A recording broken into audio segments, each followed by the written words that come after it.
Bon, bonjour à tous. Merci d'être là. Bienvenue dans le 19e Afterwork Génération d'entrepreneurs. Cet after est organisé par deux structures partenaires, la CPME Occitanie représentée par Canlay et le Pépitellaire que je représente. Je laisse Canlay présenter sa structure en deux mots. Moi, je suis donc chargée de mission école entreprise à la CPME. La CPME, je ne sais pas si vous connaissez à peu près. On va dire que c'est l'équivalent du MEDEF, mais pour les TPE et PME. Donc, en tant que chargée de mission, en fait, mon rôle, c'est de faire le lien entre les deux mondes, donc celui des entreprises et celui de l'éducation, donc du collège jusqu'à l'enseignement supérieur. Donc, je suis vraiment, moi, le relais, le pont entre ces deux mondes-là. Donc, on organise ces after-work avec Estelle depuis maintenant 2 ans. Hein. Donc, voilà, ils s'inscrivent complètement dans l'objectif de ce qu'on veut faire, c'est-à-dire rassembler justement les jeunes qui ont envie d'entreprendre et qui ont des projets entrepreneuriaux et les chefs d'entreprise qui sont déjà aguerris. Donc voilà, je te laisse continuer Estelle. Et je voulais vous remercier vraiment pour votre participation. Merci d'être là malgré la visio, donc c'est cool. Ouais, moi je vais présenter rapidement Pépitellaire. Pépitellaire, c'est une structure qui est fédérée au niveau national des pépites, qui accompagne tous les étudiants qui ont une idée ou un projet d'entreprise pour le réaliser. Et grâce à ça, en fait, on participe à l'entrepreneuriat étudiant avec le reste de l'écosystème local. Donc pour ça, on a pas mal de programmes et parmi les témoins, il y en a qui ont fait le D2E. Peut-être que vous voudrez en parler un petit peu. Il a évolué bien sûr parce que ça fait 5 ans qu'il existe et chaque année, on enrichit nos contenus. Donc effectivement, depuis 2-3 ans, on organise avec la CPME Occitanie des Afterwork Génération Entrepreneurs. Donc il y a un jeu de mots dans ce titre, hein, générer de l'entrepreneuriat et parler entre générations d'entrepreneurs. Donc il y a un transfert de compétences et de savoir-être qui se passe en fait. Et l'idée, c'est qu'on invite à chaque fois 3 entrepreneurs aguerris pour parler à des jeunes pousses. Et cette fois-ci, c'est une première, à la fois parce que c'est la première fois qu'on est en visio et aussi parce que cette fois-ci, tous les témoins sont des alumni, étudiants entrepreneurs, donc ils sont passés par Pépite à un moment donné. Donc ça peut être il y a 5 ans, ça peut être il y a 2 ans. Voilà. Donc c'est témoins et alumni. Donc on n'est pas peu fiers de vous les présenter aujourd'hui. Il y a Julie Ezagouri Lara et Manon Jouillot qui représentent l'entreprise Geosotech. Merci à vous. Il y a Toinon Georget qui représente WAPI. Salut Toinon. Salut. Et il y a Anna Salilal qui représente MedTrucks. Merci. Bonjour. Alors avant de vous donner la parole, je vous donne les quelques règles collectives qu'on va observer parce qu'on est plusieurs aujourd'hui. Donc les micros, quand vous ne prenez pas la parole, les micros sont coupés. La caméra, vous pouvez la laisser active, sauf si on considère que la bande passante lag un peu, on coupe la caméra. Et donc il y a un enregistrement vidéo, donc si vous ne voulez pas apparaître, coupez la caméra. Et comme on avait fait une petite enquête avant l'after, on a glané quelques idées. Et par exemple, Chloé nous avait suggéré d'avoir un drive commun, partagé, pour une prise de notes, si certains veulent mutualiser les notes. Donc, ce document existe, il est maintenant dans la partie conversée, si vous souhaitez y accéder, notamment pour ceux qui sont témoins et participants de l'événement. Alors, avant de faire notre contenu habituel, on va faire un petit peu de brise-glace parce qu'on n'est pas en présentiel, du coup c'est un petit peu froid tous derrière notre caméra. Donc, ce que je vous propose, c'est qu'effectivement, comme on est tous, on vient tous d'endroits différents, on habite dans la France, de mettre à côté de votre nom, vous pouvez vous renommer. Je ne sais pas si vous savez le faire. Vous pouvez renommer votre nom et mettre à côté de votre nom votre lieu, là où vous êtes. Par exemple, Anas, je ne sais pas si tu es en France, à Paris, à Montpellier. Alors, je suis en Camargue à Aigues-Mortes. Alors, je sais pas. Okay. C'est pour changer ça. Manon et Julie, je pense que vous êtes à Perpignan. Ah oui. Et je me demandais, toi, non, si tu étais à Nîmes ou pas. Ça marche. Cool. Bordeaux, Toulouse, Paris, Pignan, je pense. Cool. Moi, je vais mettre aussi, il n'y a pas de raison. Top. Ça, je vais pouvoir mettre une petite... Trop chouette. Ok. Et le deuxième, est-ce que on va pouvoir faire un petit sondage, comme ça vous pourrez tous allumer votre caméra et vous pourrez marquer, si vous répondez oui, vous mettez quelque chose devant la caméra. Le premier, c'est est-ce que vous connaissez déjà Pépite?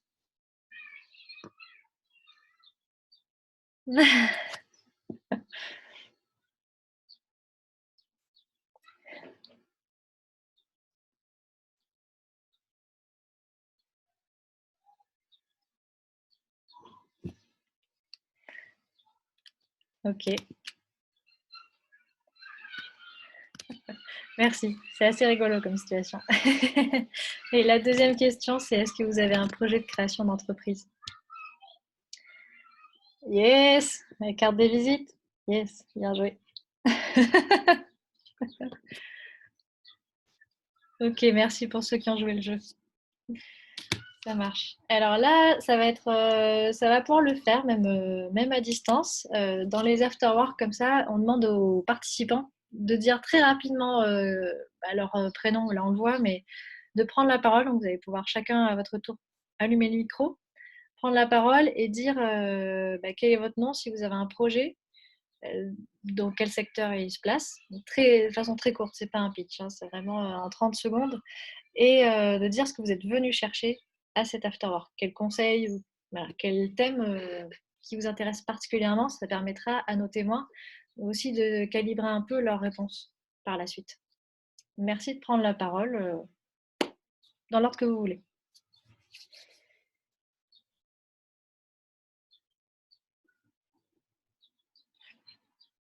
Moi, je peux. Bah, oh, Ah, il y a quelqu'un qui... Bon, non, vas-y, Elodie, justement. J'allais vous lancer, mais vas-y. d'accord. Ben, moi, je suis donc Élodie Alexander. J'ai une entreprise de communication, une agence de communication depuis 2016. Et je suis étudiante entrepreneur parce que je suis rentrée à la fac et je développe un nouveau projet au sein de l'agence qui s'appelle Pictonia, qui est la création d'une banque en ligne pour les pictogrammes de Guyane, parce que je suis d'origine guyanaise. Et ce que je suis venue chercher ici, c'était surtout de la convivialité entre entrepreneurs.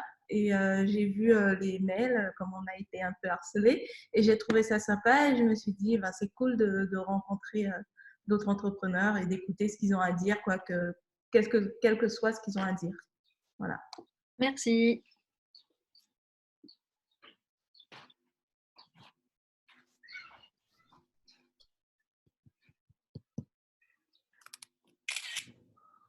Allez-y, n'ayez pas peur. Du coup, je peux enchaîner. Donc, moi, je m'appelle Charline Gouzil. Je suis guide interprète en français, anglais, japonais. Et je cherche à développer justement des circuits touristiques pour les Japonais dans le Grand Sud-Ouest. Et du coup, je fais partie du starter Pépite Écrin à Toulouse. Et du coup, moi, c'est plus sur la transition en fait entre le starter et après le début d'activité, voir un peu comment ça s'est passé pour les participants. Voilà. Merci.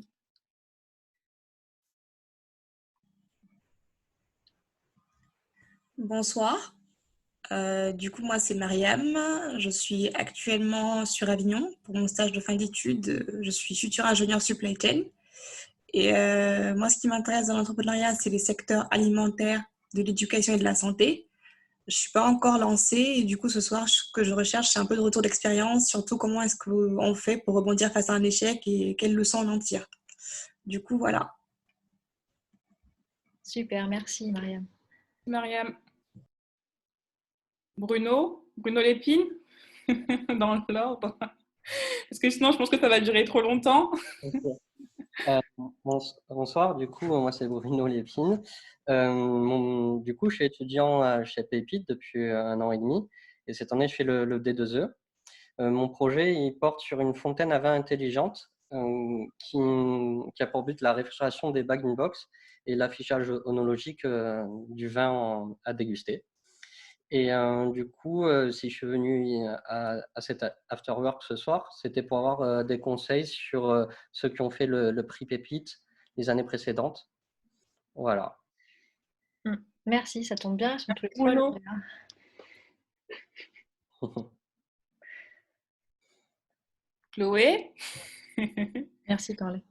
Chloé, t'as pas trop de mal à Oui. te présenter, toi, habituellement. Ah oui, c'est parce que je l'ai trop fait, mais c'est jamais la même présentation. Moi, c'est tout le temps un peu freestyle, quoi. En fait, moi, j'ai créé il y a 3 ans un bar à jus dans une salle de sport. Ensuite, mon conjoint m'a rejoint sur le projet et a ajouté plus de produits de repas. Et en fait, on a transformé le bar à jus en bar à salade. Et on est sorti de la salle de sport, on est parti faire des marchés, on a fait des événements, on fait aussi des traiteurs et notre signature reste les jus, ce qui fait qu'aujourd'hui on découpe notre activité en 3 grands axes. Il y a notre bar à salade à Gare au Sud qui est toujours collé à la salle de sport. On a une activité traiteur en tant que buffet, plateau repas, tout ça, et une prestation d'animation jus qu'on appelle le bar à jus live. On peut déplacer en entreprise pour des petites animations. Donc, si je suis là ce soir, c'est parce que j'essaye de ne rater aucun effort pépite parce qu'à chaque fois, c'est riche d'enseignements et en plus, ça permet de faire des super rencontres, d'avoir des bons contacts avec des gens que je trouve on a tous un peu en commun les valeurs. Donc, voilà, si je suis là ce soir, c'est parce que ça me fait plaisir. Je ne cherche pas forcément quelque chose de particulier, mais voilà. Merci pour ta fidélité et ta présence, Chloé. Avec grand plaisir. Oui, Sakamoto, tu nous dis un petit mot de présentation?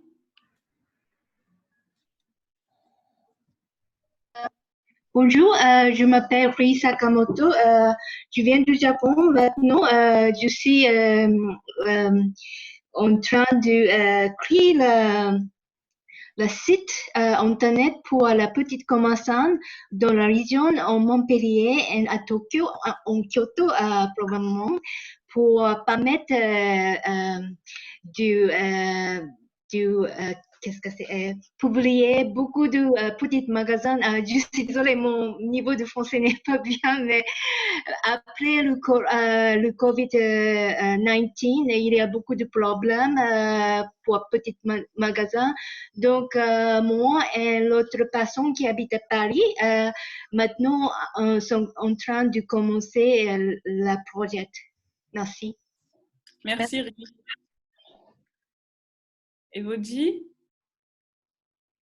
Elodie Baldi. Oui, bonjour.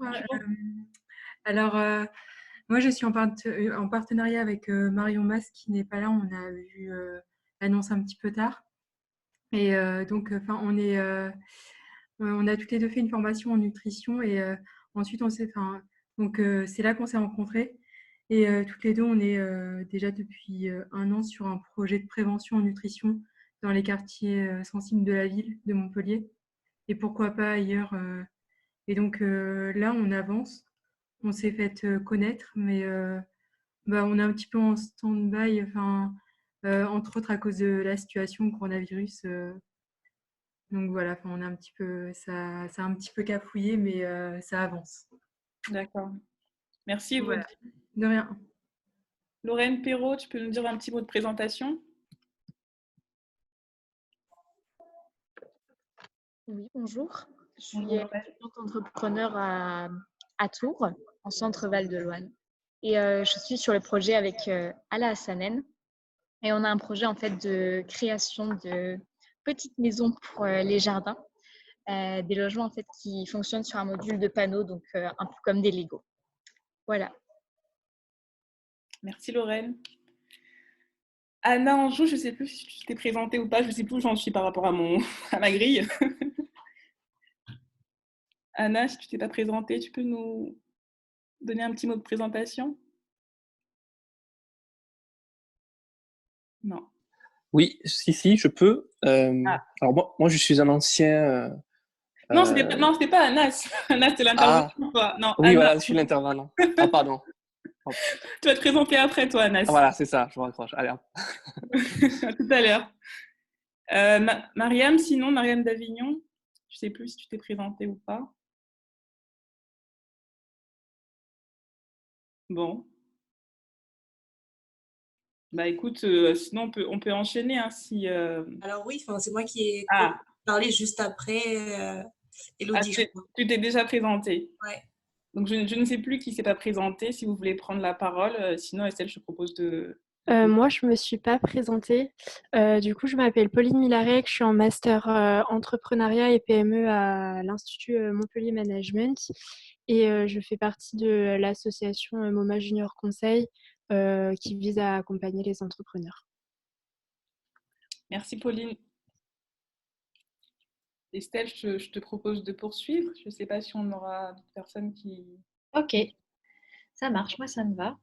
Je crois qu'il y a Vincent d'Orléans qui ne s'est pas présenté, mais peut-être que ça va se faire après dans les questions, pas forcément de se présenter, mais d'adresser des questions, des sujets qui vous intéressent particulièrement ce soir. Alors, pour vous expliquer un peu comment ça va se dérouler, donc déjà on est dans le timing, c'est bien. C'est un peu plus laborieux de le faire en visio qu'en vrai, c'est plus marrant de voir les gens se lever dans la salle et de faire le serpentin que là, de chercher qui s'est connecté, déconnecté. Mais bref. Là, l'étape d'après, en fait, c'est qu'on va donner la parole à nos témoins. Quand les mois, on a préparé une trame de questions qu'ils ont reçues, donc il y a 5-6 questions qu'on va leur adresser. Mais vous pouvez bien entendu poser vos questions. Donc pour ça, allumez votre caméra, ce sera peut-être plus facile, ou signalez-vous dans le chat pour dire soit que vous voulez poser la question par écrit, et dans ce cas, on la prendra en compte et on la posera nous-mêmes. Soit vous pouvez bien sûr lever la main ou vous signaler par l'écrit en disant « Ouh, j'ai une question ». Et comme ça, on attend que la réponse précédente se fasse et on vous donne la parole. Donc cet afterwork, il est là pour vous les participants. Donc n'hésitez surtout pas à intervenir et à poser des questions. Les alumni sont là pour ça. Voilà. Donc en gros, ça va durer une quarantaine de minutes, cette partie-là. Et après, on aura 20 minutes où on créera des salles Zoom où vous pourrez choisir avec qui vous voulez. J'ai envie de dire boire un verre, mais ce serait trop beau. Voilà. Donc on va commencer. On a préparé quelques questions et n'hésitez pas si jamais il y a des choses qui vous titillent. Donc la première question, elle est ultra simple. Que chacun d'entre eux, chacun de vous quatre, vous présentiez votre parcours à peu près en 3 minutes. Voilà. Donc vous avez la parole dans l'ordre que vous voulez. Vous pouvez répondre ou ne pas répondre à la question. Vous avez la main. Merci d'être là. Les filles d'abord, j'ai envie de dire.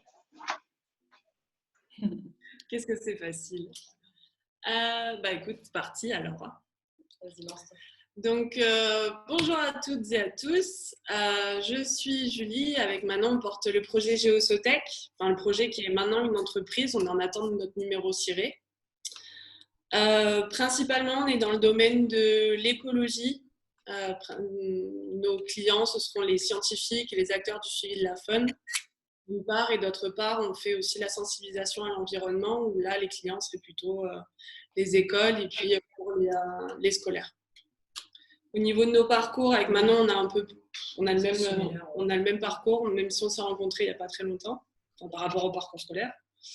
On a fait une licence en environnement, biologie, écologie. Et puis, moi entre Marseille et Madrid, et Manon entre Perpignan et Toulouse. Et puis, on s'est rejoint au master à Perpignan, ici, en biodiversité et développement durable, au sein duquel est né Géosotech, qui au début devait être un projet juste pour avoir une note à la fin de l'année. Et 3 ans plus tard, c'est l'entreprise toujours là. Et c'est une entreprise en cours de création. Donc voilà.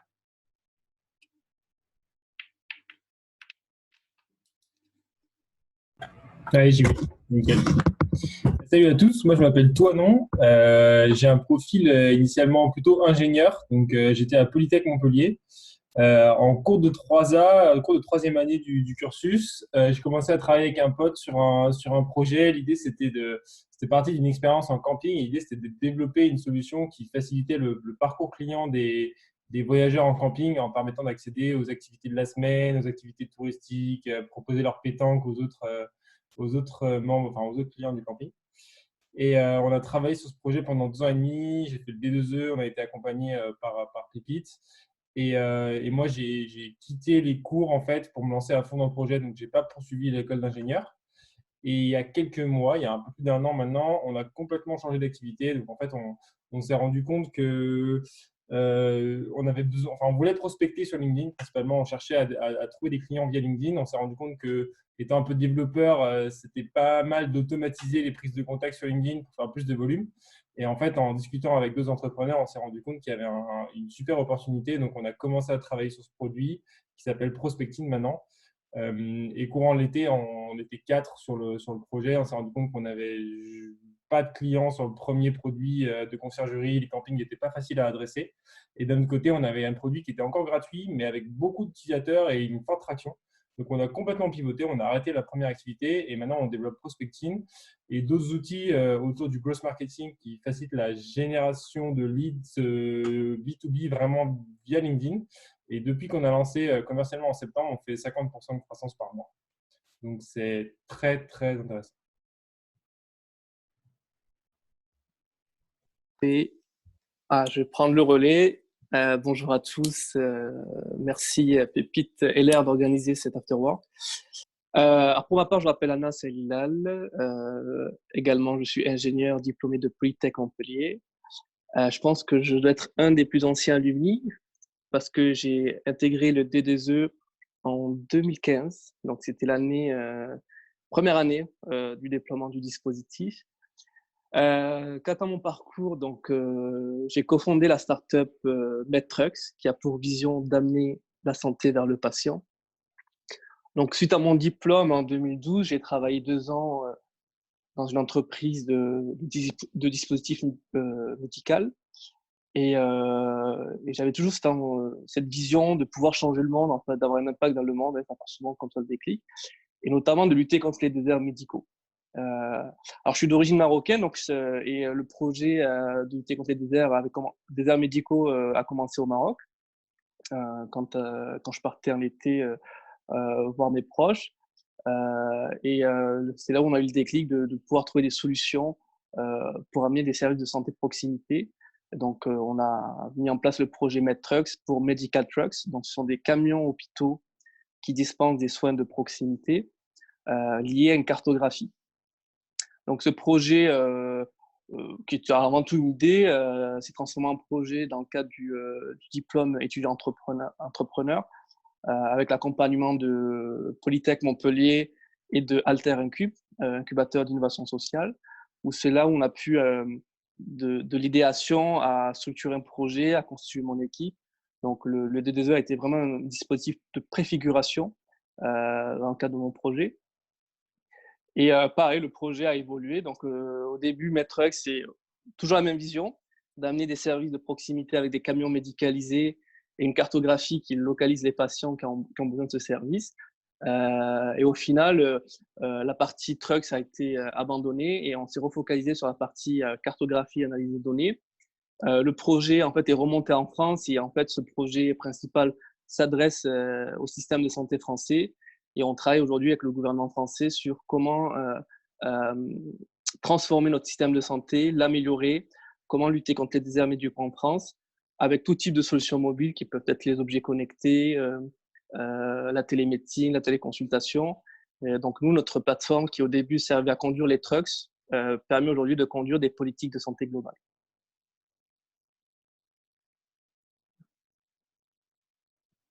On ne t'entend pas, Estelle. Je vois que tu parlais, mais on ne t'entend pas. Je parle avec les signes. Je disais que c'est beau. Une belle formulation, merci.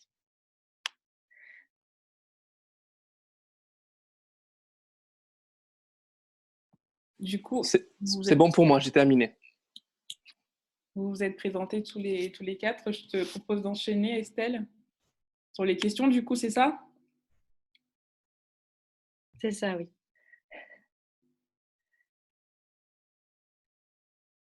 Estelle, on t'écoute pour la question. Bah, si tu veux, oui. On s'était répartis par un code couleur, mais entendu. Je peux aussi... Ah, c'est moi qui avais la première question. Autant pour moi. Les couacs du direct. Bah, tu peux commencer, je prendrai la question d'après. Ok, ça marche. Bah, d'accord. C'est tout à fait indiqué. C'est quel est le rôle que Pépiteller a joué dans ton projet, dans son développement. Vous allez sûrement vous attarder sur le prix Pépite. Et apparemment, ça intéresse un certain nombre de notre auditoire aujourd'hui, donc n'hésitez pas, allez-y. Du coup, nous, le Pépiteller, nous, on l'a eu vraiment dans le cadre du concours Pépiteller qu'on a fait par rapport à Géosothèque avec Julie. On était déjà incubés quand on a présenté le concours. Du coup, Pépite, pour nous, ça nous a vraiment permis pour la première fois, de vraiment monter un gros dossier, un dossier vraiment pour présenter le projet, un concours, de structurer tout ça, de s'adresser à des gens qui sont pas forcément du domaine, donc de vraiment vulgariser ce qu'on fait pour le projet et de le présenter vraiment à des gens qui sont totalement extérieurs à notre sujet. Nous, on baigne dedans toute la journée, mais c'est vrai que c'est quelque chose que tout le monde ne connaît pas. Donc, ça nous a vraiment permis de nous-mêmes prendre du recul par rapport à notre projet et de le restructurer aussi. Parce que depuis le concours, il a pas mal bougé. Ça fait 2 ans maintenant qu'on a fait le concours. Donc, on a quand même pas mal évolué depuis. Mais nous, c'est vrai que ça nous a beaucoup servi à ce niveau-là, on va dire. Est-ce que tu veux rajouter quelque chose? Non, c'est bon. J'ai été claire, voilà. Et justement, au prix Pépite, vous avez, parce que ça a beaucoup évolué, le prix Pépite a beaucoup évolué entre celui que Anas a obtenu en 2016, celui que toi, non, a obtenu en 2017 et le vôtre en 2018. Vous aviez une dotation et une prestation, il me semble, c'est ça? C'est ça, on a une prestation à hauteur de 500 € avec lequel on a fait notre site vitrine. Et puis un chèque en cash finalement de 400 € à côté qui nous a permis de financer pas mal de communication. Ça marche. Ouais. Merci. De rien. Alors moi, le prix Pépite, je ne saurais pas trop dire ce qu'il nous a apporté directement. On avait eu une presta pour faire des cartes de visite, donc c'est toujours les cartes de visite qu'on a, parce c'est celles qu'on utilise d'ailleurs.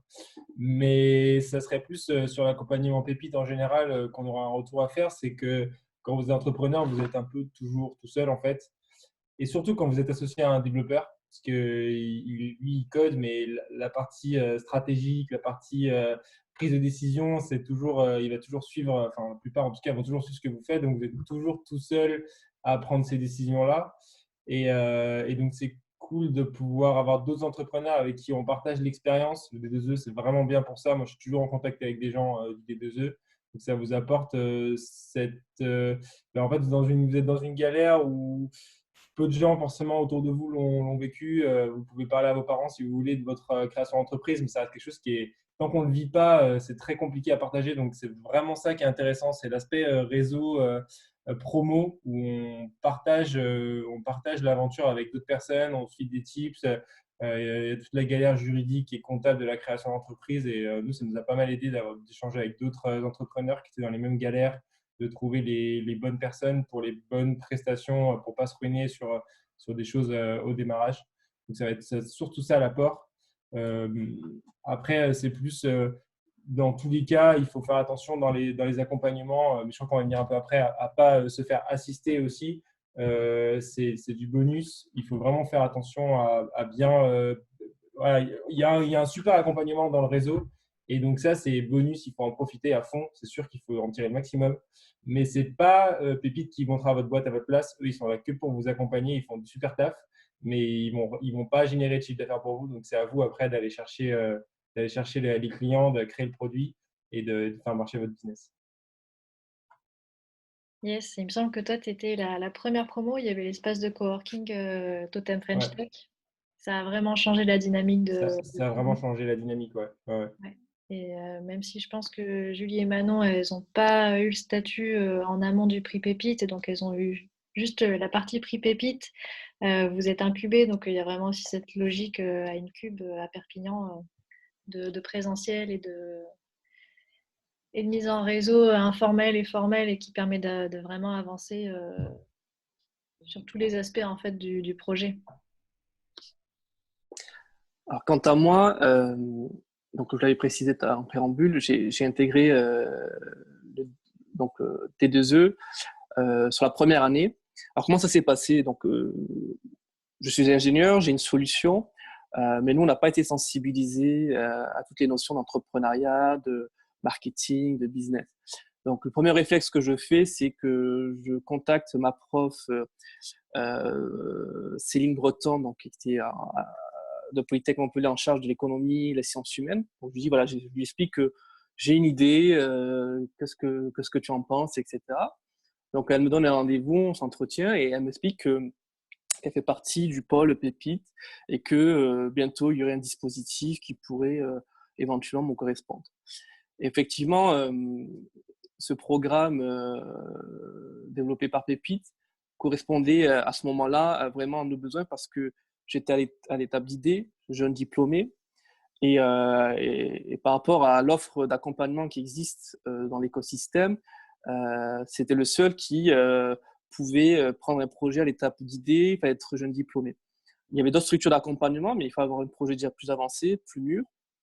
Et là, l'avantage de Pépite, c'est qu'on est à l'écoute de l'entrepreneur, on essaie de l'accompagner pour monter en compétences, notamment que le suivi d'une structure, d'un incubateur et d'une école. Et donc moi, l'impact qu'a eu Pépite, c'était notamment d'être sensibilisé à l'entrepreneuriat, première chose. Ensuite, d'enrichir le projet parce que avoir une idée, c'est bien, mais il faut savoir la modéliser, la concevoir. Et donc ça, pas mal d'idées sont venues se greffer au projet. Et c'est là où au final, on nous prépare à déjà se dire que le projet va évoluer. Et donc, il ne faut pas être arc-bouté sur une idée fixe. Et après, ensuite, il y a la partie réseau, soutien, accompagnement, famille, en fait. C'est ça aussi qui est intéressant dans le dispositif. Mais voilà, vraiment, le Pépite LR, c'est l'étape juste avant la maturité d'un projet. C'est une phase de transition entre l'école et le monde entrepreneurial. Merci beaucoup, Anas. Ouais, c'est vrai que tu es la première promotion du D2E. Maintenant, on en est à la, je suis même plus très sûre, 5e ou 6e? 6e. Et donc, à l'époque, vous étiez peut-être 12, même pas, dans la promo. Ouais. Maintenant, ils sont 47 de D2E. Et à l'époque, c'était le nombre qu'il y avait de statuts sur l'Académie de Montpellier, donc de Perpignan jusqu'à Nîmes. Il y avait 50 étudiants entrepreneurs. Maintenant, ils sont 300 par an. Donc, ça n'a rien à voir. C'est pour ça, depuis, on a bien complété notre offre. Et en tout cas, c'est grâce il n'y avait pas le... Moi, j'ai connu son espace de coworking. Il n'y avait pas encore... on était un peu la partie pilote du dispositif, je me souviens bien. Ce qui était bien, c'est que les structures d'accompagnement ont été choisies. Il y a eu le bon matching parce qu'on complète un dossier. Ensuite, on voit si on est éligible à être sélectionné dans le dispositif. Et ensuite, il y a le bon matching entre les deux structures qui vont accompagner le porteur de projet. Et ça a été pas mal réussi. Et c'est très personnalisé, en fait. C'est vraiment très humain, très personnalisé. Contrairement à un grand incubateur où ils ont l'habitude de voir des startups passer, des équipes. Là, on est vraiment sur une approche beaucoup plus humaine. Ouais, c'est aussi parce que vous avez bien fonctionné, vous avez fait du bon taf après Pépite que maintenant on peut accueillir plus de monde et être plus connu. Donc c'est grâce à vous, quoi.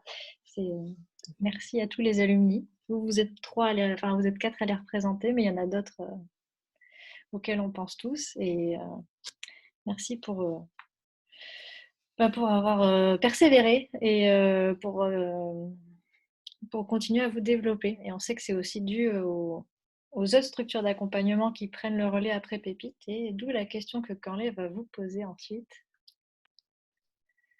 Du coup, la question d'après, si vous avez des questions, n'hésitez pas. Parce que comme on vous a dit, c'est vos questions qui vont primer sur les nôtres. Donc, n'hésitez pas déjà à vous manifester dès maintenant si vous avez des questions. Sinon, nous, la question qu'on a préparée pour vous, justement, c'est l'après-pépite, comment ça s'est passé et de quelle structure de l'écosystème vous êtes entouré. Alors, nous, après le prix Pépite, en fait, nous a permis d'avoir, comme disait Manon, un regard extérieur sur notre projet. Ça faisait déjà quelques mois qu'on était un incubateur de l'Université de Perpignan. On fait partie de la première promo aussi. Donc, il y avait tout un système à mettre en place et à organiser à l'incubateur de l'université. Donc, ça nous a permis d'avoir un regard extérieur. Ça nous a permis de, comment dire, d'attirer un peu d'autres structures d'accompagnement qui seraient peut-être intéressées par notre projet, par nos profils aussi. Puisqu'on ne va pas se mentir, hein, l'entrepreneuriat au féminin, il n'y en a pas énormément non plus. Donc on est deux, on essaie de porter ça comme on peut. Entre l'entrepreneuriat au féminin et puis l'écologie aussi, c'est un monde de combat où bah, il faut y aller. Hein. Donc on y va, on va au charbon. Et donc voilà, on a l'incubateur, on est co-accompagné par la SATA XLR à Montpellier. On est aussi accompagné par Perpignan Méditerranée Métropole. Donc tout ça, ça fait tout un écosystème qui nous a permis d'amener le projet où on en est aujourd'hui, de nous soutenir, nous encourager. Parce que quand on est de loin, on commence, on dit mais ça va, c'est facile l'entrepreneuriat, il y a juste à être sur son ordinateur, aligner 3 chiffres et puis faire 3 présentations et ça passe tout seul. Mais en fait c'est très compliqué, autant moralement que physiquement des fois. Donc l'incubateur et être accompagné comme ça par toutes les structures d'accompagnement qui puissent exister, ça permet d'encourager, de continuer à soutenir pour amener un projet tel qu'il est aujourd'hui. Je pense que, en tout cas, là, comme ça, après, je pense qu'après, on fait un focus plus approfondi sur les structures d'accompagnement. Donc là, pour le moment, sur les structures, je pense que j'ai à peu près tout dit. Je pense aussi. Voilà. Oui, très bien, merci. Et toi, du coup, Anas? Nous, on a été après. Ouais, tu voulais dire quelque chose? Non, vas-y. Nous, après Pépite, on a été incubé à LR7, maintenant c'est Adoxport, donc c'était spécialisé tourisme, ça convenait bien. C'était aussi intéressant, mais il y avait moins l'aspect promo, on n'était plus du tout mis en relation avec les autres startups, donc on avait juste un interlocuteur. Donc rapidement, on a lâché l'affaire parce que quand tu as un rendez-vous tous les 3 mois avec une seule personne, ça nous intéressait pas trop. L'accompagnement n'était pas très intéressant. Par contre, rapidement, on est allé vers Open Tourism Lab, qui est un accélérateur spécialisé de tourisme à Nîmes, qui, eux, proposent des sessions de 1 an d'accélération. Là, c'était beaucoup plus intéressant, même si en fait, on a pivoté au tout début de l'accélération. Donc, l'aspect spécialisé de tourisme nous a moins aidé. Et maintenant, on est accompagné par The Family, qui est pas du tout le même type d'accompagnement. On est sur de l'accompagnement privé. On est beaucoup moins sur tout ce qui va être rendez-vous réguliers et l'accompagnement public. On est plus sur on a un besoin, on va vers eux, ils nous proposent une solution, beaucoup de mise en relation. Là, actuellement, on a une forte croissance, donc on se fait coacher par d'autres CEO qui sont déjà passés par des problématiques similaires, des boîtes beaucoup plus grosses, donc c'est vachement intéressant. Cette partie-là, mise en relation, coaching, et en fait, dès que vous avez un problème, vous avez un Slack avec 600 entrepreneurs qui vous répondent et qui vous font partager leur réseau. Donc ça, c'est vachement intéressant. Et donc, il y a une vraie différence entre l'aspect privé, où forcément, les intérêts ne sont pas les mêmes, l'encadrement n'est pas du tout le même et la vitesse n'est pas du tout la même. Et le public qui propose d'autres choses aussi, et particulièrement quand vous êtes dans le tourisme, vous avez besoin ou d'autres business, vous avez besoin de fonctionner avec le public. Et du coup, le soutien d'organismes publics, ça vous aide à aller chercher des financements, ça vous aide à aller chercher des structures publiques à qui vous allez pouvoir vendre, avec qui vous allez pouvoir travailler. Donc cet aspect accompagnement public, il est vachement intéressant aussi, et c'est un label finalement. On va parler des financements après, mais si vous voulez aller chercher un prêt Créalia ou ce genre de choses, vous êtes obligé d'être accompagné par un incubateur. Donc c'est un indispensable quand même, je pense, pour la partie post-pépite.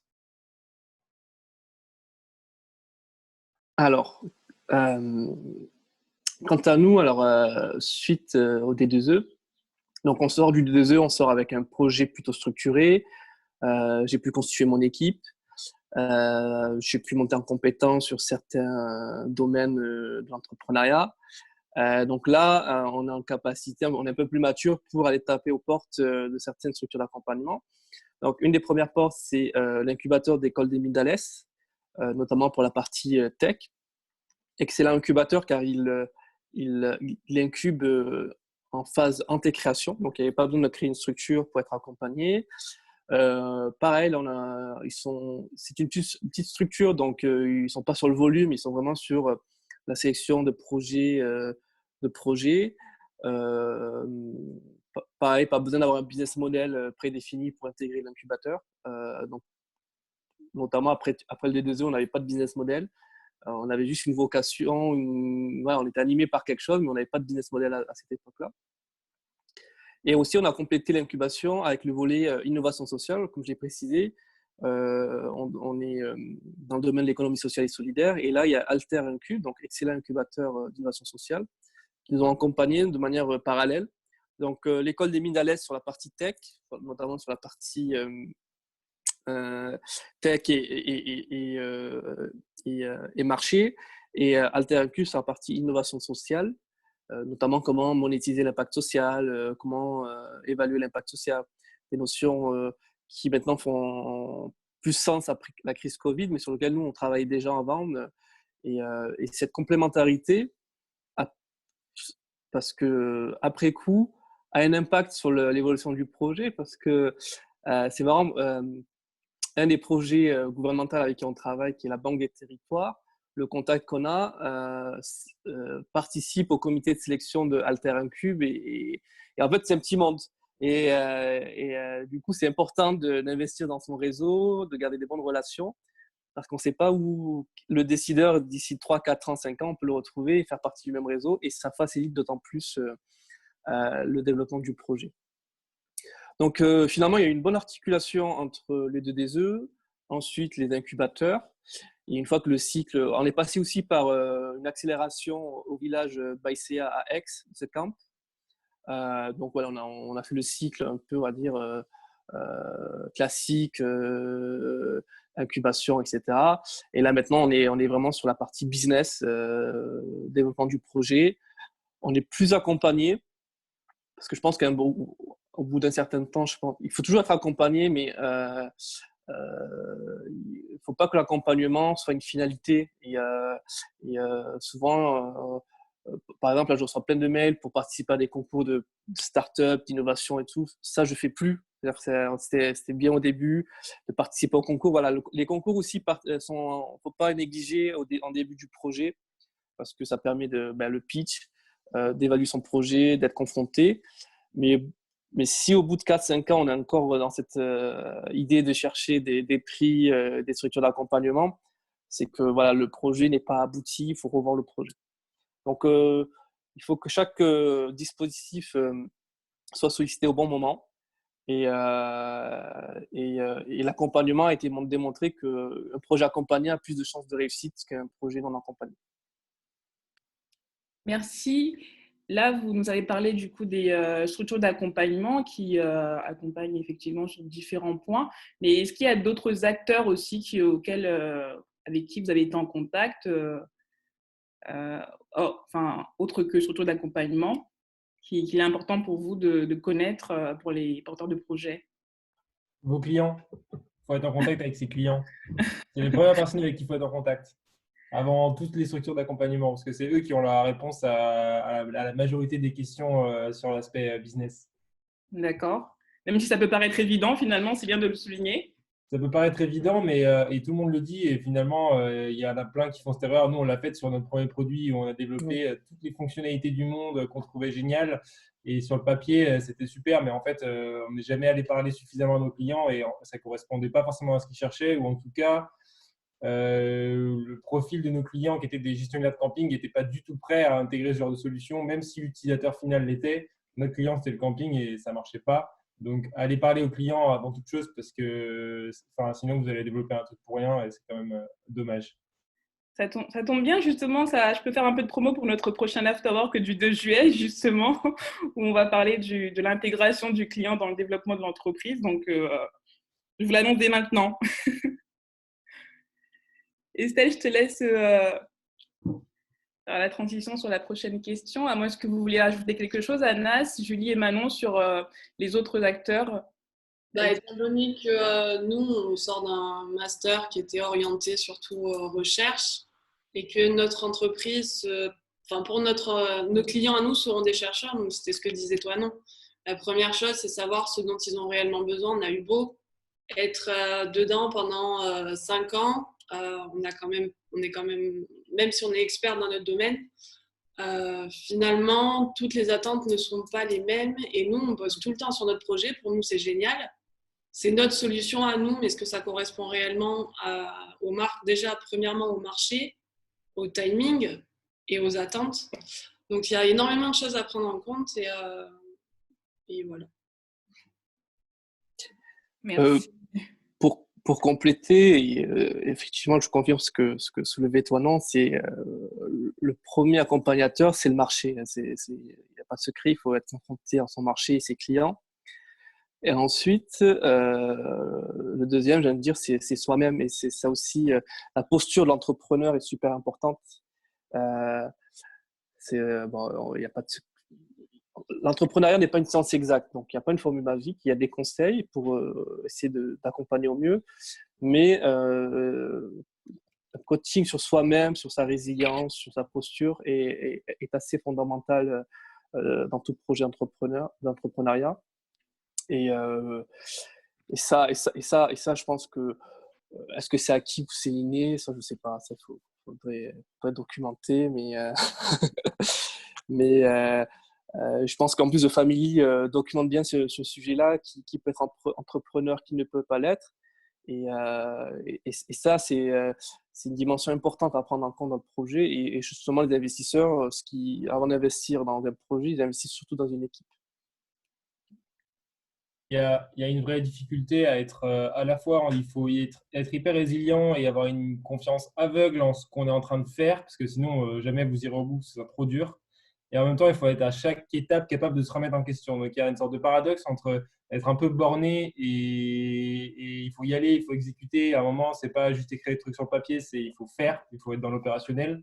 Et en même temps, de temps en temps, il faut sortir de l'opérationnel, regarder ce qu'on fait et se dire est-ce que c'est la bonne chose? Est-ce que je suis la bonne personne pour faire ça? Est-ce que je suis avec les bonnes personnes? Du coup, il y a un peu ce paradoxe permanent entre être borné, y aller foncer dans le tas et en même temps regarder ce qu'on fait et se dire est-ce que je ne fonce pas dans le mur et pas juste dans le tas. Ok, c'est très clair. Formulation cash, c'est très clair. Du coup, petit retour sur peut-être les démarrages, comme le disait Anas, c'est tout ce qui est comment je vais chercher mes financements, par quel concours je passe, est-ce que c'est une étape indispensable, est-ce que c'est juste conseillé, et quels seraient les concours et les financements que vous conseilleriez d'aller chercher en priorité, ou quels ont été ceux qui, pour vos projets, ont été les plus marquants? Alors, même après 3 ans d'entrepreneuriat, c'est encore compliqué tout ça. Il y a beaucoup. Alors, pour démarrer, effectivement, je suis d'accord avec ce que disait Anas. Au bout d'un moment, il faut arrêter les petits concours. Mais ils sont utiles au démarrage. Nous, notre premier concours, ça a été dans les locaux de l'Indépendant pour faire un pitch. Déjà, c'est déjà se dire, montrer sur le territoire, on est une entreprise, on a un projet, on va arriver. On est au tout début, on va arriver, vous inquiétez pas, et d'avoir aussi les encouragements, parce que du coup, on a les encouragements du jury, on commence déjà à se faire connaître, ça veut dire que 3 ans après, on est toujours en contact avec le directeur de l'Indépendant. Donc, c'est énormément de réseau. Les concours, c'est d'abord du réseau, et ensuite, éventuellement, le bonus, c'est gagner. Mais franchement, on n'y va pas pour ça, on y va pour se confronter à soi-même. Parce que parler devant des dizaines, voire des centaines de personnes, c'est pas ce qu'il y a de plus facile. Il faut vulgariser. Parce que, comme je disais tout à l'heure, on passe 100% de son temps sur son projet, mais ceux qui sont en face de nous, ils ne peuvent pas comprendre en 2 minutes, il faudrait qu'ils comprennent les 3 dernières années. Donc, c'est difficile. Donc, ouais, les concours sont importants, les petits concours locaux surtout. Ceux qui peuvent être organisés par les structures d'accompagnement, comme on en a fait quelques-uns à l'incubateur d'université, comme on a pu faire le prix Pépite aussi. D'ailleurs, je crois que c'est presque le dernier qu'on ait fait. Donc, ça aide pour être sûr que ce qu'on fait, ça va dans le bon sens. Ensuite, au niveau des financements, nous, on a eu la chance d'avoir une enveloppe budgétaire à l'incubation qui nous a permis de faire financer une étude de faisabilité pour une de nos technos. Et après, c'est prendre les bons réseaux, participer à tous les after-work, les workshops, les matinales de financement, aller choper toutes les infos. Et à la fois, le problème, c'est que quand on a beaucoup d'infos, eh ben, on nage dans les infos. Et c'est là où l'accompagnement est important pour qu'il puisse nous aider à savoir, à tel moment, il vaut mieux faire ça. Et puis ensuite, tu peux demander un peu plus gros avec tel type de structure. En fait, ouais, il ne faut vraiment pas se perdre, je pense, dans cet écosystème-là. Nous, c'est vrai qu'on est sorti, on est arrivé là-dedans, très focalisé, licence, master, recherche. On était très dans ce milieu-là. Donc, on arrive, on est un peu noyé dans ce flot et d'informations, mais aussi de personnes en fait, avec qui on peut échanger, de milieux divers et variés. Et on se sent un peu, enfin, du moins quand on débute, un petit peu perdu là-dedans. On ne sait pas trop comment s'identifier par rapport à tous ces gens-là. Et ce qu'il faut réussir à faire après avoir pris toutes ces infos, c'est vraiment prendre du recul là-dessus et savoir lesquels tu vas garder par rapport à ton projet, lesquels vont nous être bénéfiques à nous. Mais il y en a, ok, ça peut paraître... ça peut donner envie dans le sens quand on les perçoit, mais il faut réussir à se dire ok, pour moi c'est pas adapté et ça va être une perte de temps si je vais là-dedans, parce qu'après les concours, tout ça, oui, c'est très bien, au début ça nous fait connaître, mais ça prend énormément de temps, ça prend énormément d'énergie, donc après on peut pas non plus aussi faire ça tout le temps. Le but c'est vraiment de sélectionner ce qui est le plus adapté pour chacun en fait, et autant en tant que personne que pour le projet en lui-même. Et de savoir se dire ok, non là c'est bon, c'est pas la peine, j'y vais pas, ou alors ok, là c'est pas grave, je vais perdre du temps, je vais prendre du temps pour ça par rapport à tout le boulot qu'il y a à faire à côté, mais ça en vaut sûrement la peine. Et petite info pour les concours, nous on a trouvé une plateforme qui s'appelle Agoris ou Agorise, je suppose en anglais, où il y a énormément de challenges, de concours qui sont mis en ligne sur cette plateforme-là, qui sont très diverses. Et donc ça peut convenir à beaucoup d'entre vous peut-être, selon où vous en êtes dans vos projets. Cool, merci pour le tuyau. Tu veux parler, Anas? Oui, pour compléter rapidement, merci Toinon. Sur les concours, effectivement, en début de projet, ça permet déjà d'avoir un peu d'argent. Si on veut entreprendre sans argent et commencer à développer des choses, ne serait-ce que du déplacement, un premier site, une première solution. Mais par contre, l'effet pervers, c'est de nous faire croire que gagner un projet, c'est valider une solution ou un business. Et ça, j'attire mon attention sur ça, c'est que, par exemple, on a gagné des concours avec des grands groupes et tout, et on pensait qu'on allait faire des projets avec eux business. Et en tout cas, non. Et ça a été très, très frustrant pour nous parce qu'on se dit mais pourquoi on a été sélectionné, ils nous promettent de faire des projets et au final j'ai l'impression que, alors, je parle des grands groupes, ils transforment plus les concours comme un budget de com que des réels investissements. Alors, faites attention à cet effet pervers des concours, notamment des grands groupes, car derrière ça se transforme très peu en projet structurant. Néanmoins, c'est nécessaire au départ parce que typiquement, nous, on a gagné pas mal de concours, pas mal de dispositifs, alors que de la BPI, etc. Et par exemple, sur une enveloppe qu'on a pu lever, je pense, on a pu avoir 100 000 € grosso modo de prix de subvention, de financement en concours et en dispositif. Sur les 100 000 €, il s'avère que que seulement une action qui nous a coûté 6 000 euros a eu le plus d'impact et qui nous a permis de décrocher d'autres projets. En fait. C'est-à-dire que parfois, on ne sait pas, et toi, non, un exemple même, son projet, c'est qu'on ne sait pas quelle partie du projet, de la solution va trouver son marché. Et il s'avérait qu'on voilà, on avait commencé à développer une solution, hein, ça et ça et ça. Mais au final, c'est un petit bout du projet qu'on avait développé avec un petit budget qui a eu le plus d'impact, qui nous a permis de faire notre changement d'échelle et notre pivot, notamment. Je te laisse la parole, toi, non, je pense que tu peux compléter. Ouais, je suis totalement d'accord avec ce que vous avez dit. Là aussi, il y a une sorte de paradoxe entre le fait d'en avoir besoin au démarrage. C'est bien, nous, par exemple, je pense que je ne sais même pas si on aurait monté une boîte si on n'avait pas gagné un premier concours. Parce qu'au début, on a une idée, on développe un petit truc, on ne connaît rien du tout à l'entrepreneuriat. En plus, on a un profil technique, donc on est vraiment dans le code. Et puis, on nous dit, participer, c'était le Créathlon, donc mini startup weekend à l'IAE. Et là, on gagne un prix, on dit, en fait, il y a des gens qui trouvent que notre idée elle est intéressante. Mais en fait, le paradoxe, c'est que les concours, vous ne gagnez pas un business, vous gagnez sur une idée, en fait. Donc, si vous êtes le meilleur à présenter votre idée et que vous avez une idée incroyable, vous pouvez gagner des concours avec des trucs qui sont absolument pas réalisables. Juste, il y aurait des jeux à faire, à aller dans des concours et pitcher des idées qui n'ont aucun sens parce qu'il y a possibilité de gagner des concours sur des trucs qui n'ont aucun sens. C'est comme la presse, en fait, il y a une mode à la start-up, donc tout le monde veut être start-upper, donc tout le monde veut avoir CEO sur son profil LinkedIn. C'est pour ça que vous avez des gens qui passent leur temps à chercher des concours, même après 5 ans, ils sont en train de faire des concours, etc. Parce que ça flatte l'ego, en fait, et que ça évite d'aller se focus sur le business, le client et développer une solution. Parce que d'un seul coup, il y a des gens qui me disent « Ah, votre solution est super ». Et c'est un vrai outil de communication sur ceux qui organisent le concours. C'est-à-dire qu'il y a des structures publiques qui organisent les concours. En général, il y a une vraie volonté de mettre en avant les entrepreneurs, mais quand c'est du privé, il y a un intérêt derrière. Je pense à un concours qu'on a gagné, nous, c'est le concours Créac. C'est organisé par les comptables d'Occitanie. Je suis désolé pour les comptables d'Occitanie, mais après, ils vous font passer à une conférence devant 200 personnes et ils vous demandent d'expliquer en quoi le comptable est le premier interlocuteur de l'entrepreneur.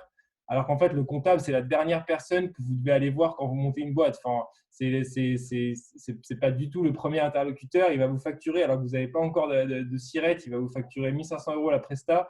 Vous avez pas, enfin, c'est un non-sens. Donc, il faut faire gaffe à cette partie-là, concours, où on cherche à redorer son blason et à dire qu'on accompagne les startups. Parce que sur le papier, c'est super que tout le monde veut accompagner les startups.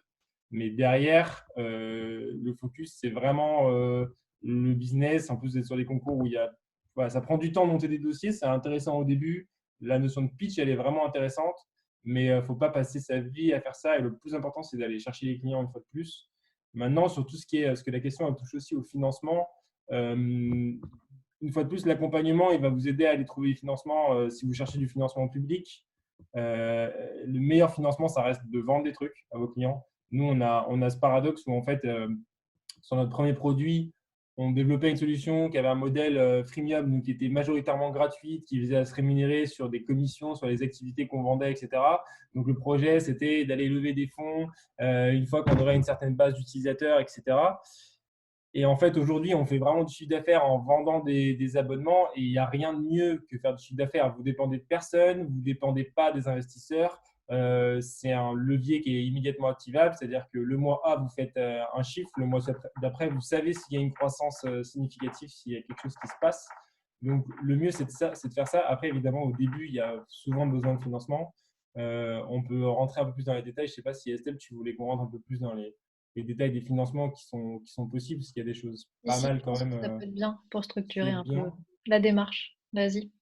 Ouais, ben nous, on a bénéficié de Créalia, donc c'est un truc spécifique à la région Occitanie qui est vraiment pas mal. C'est un prêt d'honneur aux entrepreneurs. Donc, les entrepreneurs, un organisme vous prête sur votre tête. Ça peut aller jusqu'à 25 000 € par entrepreneur et 100 000 € par projet, je crois. Ça, c'est une vraie. Au-delà de l'argent qui vous est prêté, donc taux zéro, différé de 1 an, donc c'est vraiment intéressant. Ça débloque la chaîne des oui, c'est-à-dire que c'est un comité avec des entrepreneurs. Donc, si vous avez la validation et que vous obtenez le prêt, derrière, vous pouvez aller voir d'autres organismes de financement qui vont suivre un petit peu les yeux fermés, au moins sur la région Occitanie en tout cas. Une fois de plus, ça ne veut pas dire que votre projet est viable. La preuve, nous, on a allé chercher un prêt sur un projet qui n'existe plus. Donc, ça veut bien dire aussi que même si on vous prête de l'argent sur quelque chose, c'est des gens qui croient à ce que vous leur avez présenté. Et derrière, ce qui est vraiment intéressant dans la première année d'activité, c'est la bourse French Tech qui vient vous financer à 30, qui peut aller jusqu'à 30 000 euros sur une assiette de 42 000 euros. Donc, c'est vraiment intéressant pour la deuxième palier. Mais on arrive aussi dans la logique des concours où si vous voulez aller chercher un financement région type Startup, il vous faut 8 mois. Ça n'a un peu aucun sens de passer des mois et des mois à aller chercher un financement qui va vous filer 30 000 ou 40 000 euros. Ou en fait, si vous aviez passé ces 8 mois sur des clients, ben, peut-être que vous seriez déjà rentable en fait. Parce que juste, vous auriez trouvé votre marché, vous auriez fait du chiffre d'affaires ou au moins vous saurez que vous n'avez pas de marché. Enfin, en tout cas, vous passerez le temps est bien mieux investi sur itérer sur sa recherche de clients et sur son produit que passer 8 mois à aller chercher un financement région qui va juste vous permettre de survivre jusqu'au financement suivant.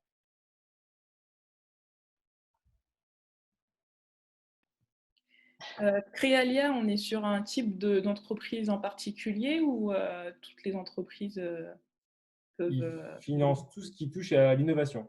Donc, ils sont assez larges. Innovation, et après, ils ont une partie de financement qui vient du réseau Entreprendre, je crois, et une partie d'entrepreneurs privés. Donc, vous avez des entrepreneurs qui sont au comité. Et j'ai envie de dire, malheureusement, vous avez aussi beaucoup d'avocats et de comptables. Donc, vous avez des gens qui ne sont pas forcément très réalistes sur ce que vous leur proposez. Donc, il faut arriver avec un discours très business plan.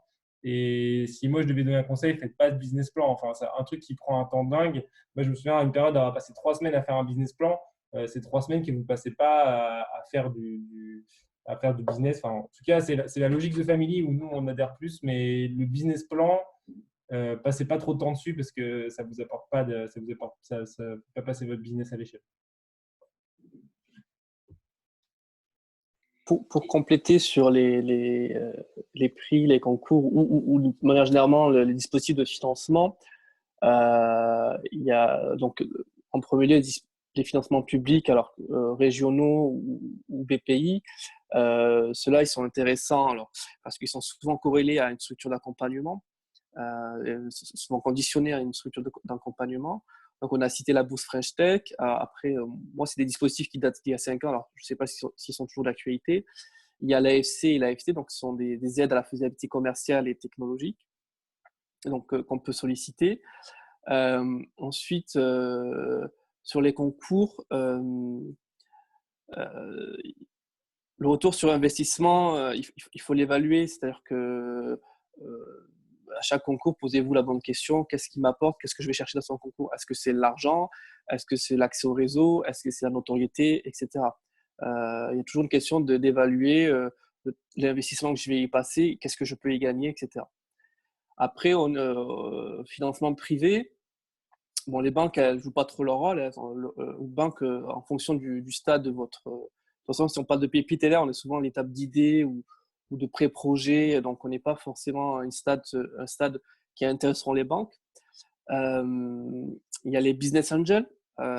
Donc ça, généralement, quand on fait le pépite, c'est qu'on est à son premier projet, donc on est vraiment ce qu'on appelle un amateur. Et donc, du coup, pour aller convaincre des business angels, c'est soit on a une technologie très révolutionnaire et à ce moment-là, on peut.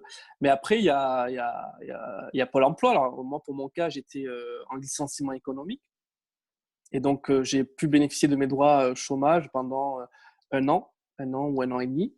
Et donc, ça a été un peu le filet de sécurité de dire, voilà, ce temps-là, je vais faire mon propre projet entrepreneurial. Et donc ça, Pôle emploi aussi, sur l'accompagnement Pôle emploi, ce n'est pas forcément, je pense, le plus adapté en termes d'entrepreneuriat et d'innovation. Mais voilà, si vous avez travaillé, moi, j'étais jeune diplômé, j'ai eu la chance d'avoir travaillé 2 ans, d'avoir cumulé des droits chômage, donc j'ai pu utiliser ces droits chômage pour faire mon projet et de le maturer. Donc voilà un peu tous les financements qu'il peut y avoir. Et je crois que, je ne sais plus où j'avais vu ça, mais ça peut se retrouver sur Internet, où on a une cartographie des dispositifs de financement sur lequel on peut s'appuyer. Mais le vrai financement, c'est le client et le marché. Encore une fois, ne l'oubliez pas, trouvez votre marché, trouvez votre client. Alors, peut-être qu'à l'étape de pipite aussi, comme je disais, c'est pas évident, on ne sait pas quel est son marché peut-être à cette étape-là. Et donc, oui, les concours sont peut-être un relais intéressant. Ok, ça marche. Il y a Ri Sakamoto qui m'a transmis une question pour vous et qui concerne en fait votre gestion des membres de l'équipe et de leur motivation. Est-ce que vous pourriez aborder ce sujet-là? En plus, je sais que aujourd'hui il y a des vidéos qui ont été postées pour recruter des gens pour Wapi. C'est bien ça? Ou alors j'ai mal vu peut-être sur YouTube. J'ai vu. Ouais, nous, on a deux expériences sur ça. La première, c'est que on avait un associé, parce qu'en fait, en général, même les associés, il faut les motiver. Enfin, moi, j'ai vécu comme ça, c'est que même s'ils ont une fibre entrepreneuriale, ça dépend. Si vous avez de la chance d'être avec quelqu'un qui est aussi motivé que vous, c'est bien. Mais à un moment ou à un autre, si vous êtes à la tête du truc au départ, les associés, c'est potentiellement comme des employés, il faut les motiver. Juste, ils prennent part aux décisions. Donc, et en fait, même de manière générale, en tant qu'associé fondateur, il faut toujours chercher à motiver, même si les autres fondateurs ils sont aussi motivés, il faut mettre de l'énergie dans la relation. Nous, on a eu un associé avec qui on a fondé la boîte au début. On était trois qui n'a pas du tout fait le taf. En fait, il n'avait pas le niveau de motivation qu'on cherchait. Donc, ça a été un peu dur. Il y a eu une grosse phase où en fait, vous avez quelqu'un avec vous qui a un poids mort, entre guillemets, ou en tout cas qui ne matche pas du tout avec ce que vous voulez faire. Et il a 20% des parts, donc il faut trouver une solution. Et en plus, vous n'avez pas les moyens de racheter ses parts, donc c'est un peu compliqué. On a eu de la chance qu'à ce moment-là, il y ait deux autres personnes qui travaillaient chez nous et qui étaient intéressées pour rejoindre la team, donc qui ont racheté ses parts. Donc ça a été un move intéressant. Je pense que si on n'avait pas fait ça, on n'en serait pas là. Donc maintenant, on est 4 associés. Et là, aujourd'hui, on recrute. Donc la question, c'était comment on gère la motivation des personnes. Ça va vraiment dépendre de la culture. Ça peut paraître très loin quand on est au stade entrepreneurial pépite de la culture entreprise. Mais en fait, qui vous êtes en tant que fondateur, ça va vraiment faire quelle est l'ambiance dans votre équipe.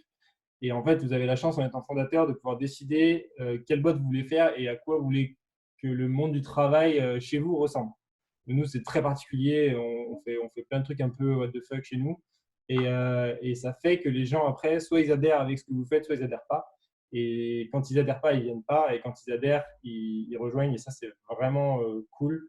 Et en fait, là, c'est d'un seul coup beaucoup plus facile de motiver des gens parce que vous avez créé une culture assez forte où les gens qui viennent, ils viennent parce qu'ils ont compris à quoi ça ressemblait de travailler avec vous et c'est ça qu'ils veulent.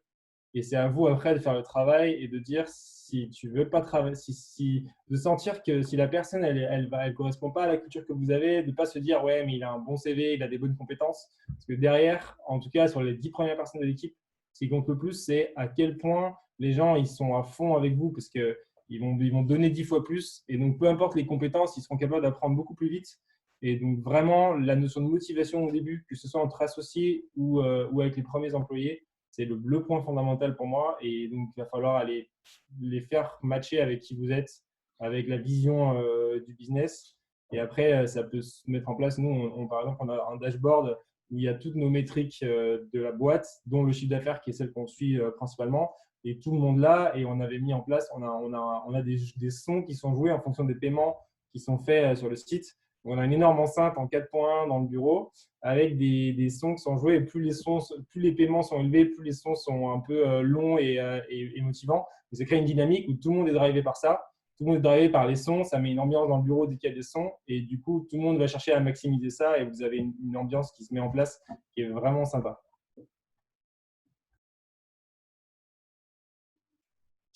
De notre côté, on n'a pas encore de salariés puisque nous-mêmes, nous ne rémunérons pas encore.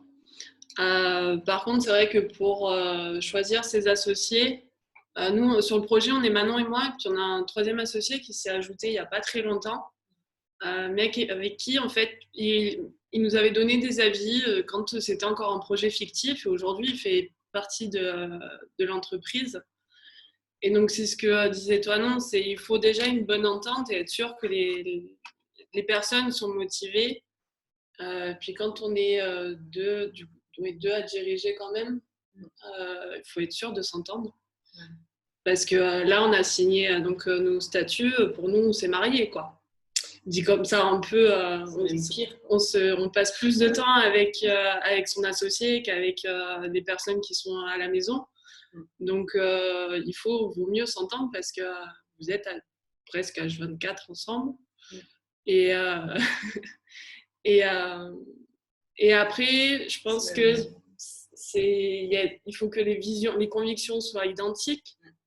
Nous, on a entrepris, entre autres, pour avoir le mode de travail qui nous convient. Pour ne pas avoir quelqu'un au-dessus avec des horaires de 8h à 18h. Vous êtes au bureau, vous mangez entre 12 et 14 et puis c'est tout. Entreprendre, c'est avoir la liberté de travailler comme vous le souhaitez, je pense. C'est travailler comme on le souhaite, à la façon dont on le souhaite. C'est aussi faire de sa boîte ce qu'on a envie qu'elle soit. Et pas une boîte qui ressemble à toutes les autres. Et on a vraiment l'opportunité et la chance de donner à notre boîte la vision qu'on veut, en fait.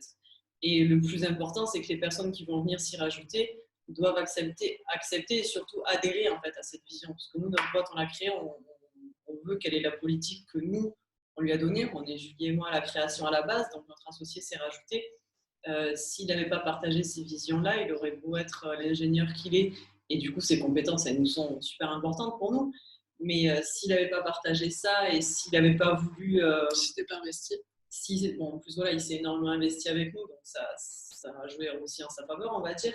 Mais s'il n'avait pas partagé la vision que nous, on a, voilà, même s'il avait des compétences de fou, ben, c'est pas quelqu'un qu'on aurait pris avec nous, du moins qu'on aurait pris avec nous à la création, parce que du coup, il est associé fondateur comme nous. Pour nous, c'est ça le plus important, c'est vraiment être en adéquation avec ce qu'on veut que l'entreprise soit plus tard, en fait. Et bien s'entendre, forcément. On passe quand même beaucoup de temps ensemble, donc bien s'entendre, savoir prendre des moments où on ne parle pas que boulot non plus. Ou, voilà. Quand l'un est un peu plus en bas, ben, l'autre le remonte. Quand l'autre est en haut, ben, voilà. On sait vraiment s'entraider comme ça et c'est super important de choisir une bonne équipe, quoi. Parce que pour le moral, c'est super important. Pour compléter sur la question de l'équipe, en fait, c'est vrai qu'on rêve tous d'avoir la Dream Team avec les bonnes compétences, les bons profils. Mais je pense que le bon choix, c'est plus une équipe de confiance. Et nous, dans notre cas, l'équipe que j'ai constituée, elle c'est plutôt dans le cercle de proximité. C'est-à-dire que j'en ai parlé à mon pote qui était dans la même école d'ingénieur que moi, qu'on avait fait donc on était sur les mêmes bancs de l'école. Donc, je lui ai parlé du projet, de la vision que je portais, etc. Donc, il a accepté. Et ensuite, j'ai le troisième associé, n'est plus ni moins que ma sœur. Donc, nous sommes 3 associés cofondateurs. Je pense qu'il y en a un qui prend un peu plus le lead sur l'équipe. Il faut toujours un leader qui fédère, qui pousse le projet. Et donc, effectivement, ces deux associés-là, ce n'étaient pas des entrepreneurs experts, ce ne sont pas des spécialistes dans leur domaine, ils étaient tout fraîchement diplômés, mais c'était des personnes avec qui je pouvais partager mes craintes, mes angoisses, mes incertitudes, sans jugement, sans critique, parce qu'il faut avoir cette naïveté. Et la naïveté, elle est super importante en début de projet, se dire pourquoi pas. Et donc, voilà le premier cercle qui se crée. Et nous, on croit au fond à notre vision, avec des déceptions et des hauts et des bas. Donc, je pense on a pu tenir 2-3 ans sur une dynamique, on va dire, très, très, très fraîche, encore naïve. Après, au fur et à mesure, on a compris que ça va être long, difficile. Et effectivement, une partie de l'équipe s'est réorientée, mais toujours en consultation, en communiquant. Donc, la première base, c'était la communication. Et donc, le projet, il prend de l'ampleur, il a failli mourir et on l'a refait vivre. Il a failli,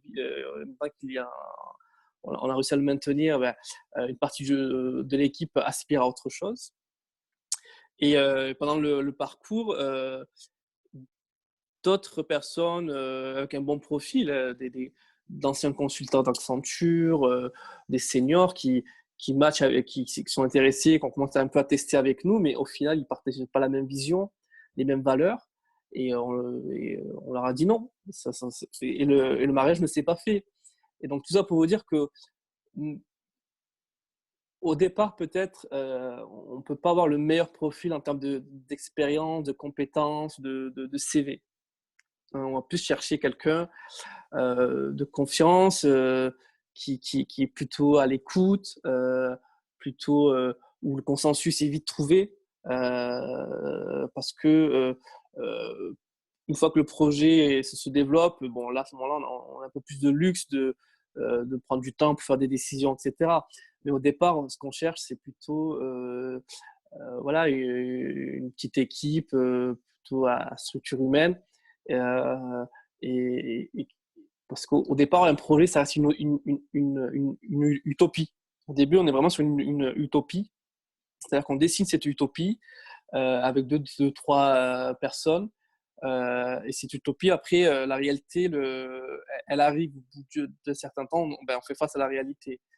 Et cette utopie, il faut pouvoir avoir une équipe qui la porte. Et il est important qu'elle soit un peu naïve. Et autrement, on n'entreprend pas. Et donc, le choix de l'équipe, moi, je conseille vraiment d'aller chercher au premier cercle, bien sûr avec des compétences, etc., mais ne pas négliger les valeurs humaines. Elles sont aussi importantes que les compétences. Sur la motivation, c'est toujours la communication qui doit prôner, garder le lien, la communication, parler des choses. Et dès qu'il y a un problème, l'aborder, ne pas laisser traîner les sujets trop longs et aborder le sujet, et quitte à être radical, hein, il faut être radical. Et après, chaque histoire est spécifique et particulière. Ouais, la relation humaine et la gestion d'équipe, c'est des gros sujets, effectivement. Il y a Jason qui avait une question, je pense, parce qu'il lève la main. Jason, si tu veux bien mettre ta caméra et activer ton micro, tu as la parole. Bonjour à tous. Ouais, du coup, ma question elle est un peu en décalage parce que ce n'était pas un sujet qu'il y avait il y a 15 minutes. C'était par rapport à remplir les dossiers de subvention, que ça prenait énormément de temps. Donc, plutôt pour toi, non, la question. Et du coup, si on est deux dans le projet et si on dit qu'il y en a un des deux qui s'occupe de remplir les dossiers et l'autre qui se concentre sur le business, est-ce que ça peut être une solution ou tu conseilles dans tous les cas de pas trop compter sur ces subventions par rapport au temps que ça prend? Le ratio est pas bon. Enfin, je sais pas si ma question est très claire, mais Ouais, la question est claire, mais ça dépend peut-être de ton business ou ouais, est-ce qu'il y a donc toutes les activités n'ont pas forcément les mêmes besoins en financement. Nous, par exemple, on n'est pas forcément le bon exemple. On a un développeur en interne, on développe du SaaS, donc le but c'est de sortir une version online le plus vite possible avec les deux features importantes et d'essayer de faire payer pour voir s'il y a des gens qui s'intéressent. Donc, on a plus de valeur à passer du temps sur le produit que sur des dossiers de subvention. Si maintenant tu fais un projet de recherche, tu as peut-être plus besoin d'aller chercher des gros financements et d'attendre 3 ans pour être sur ton marché.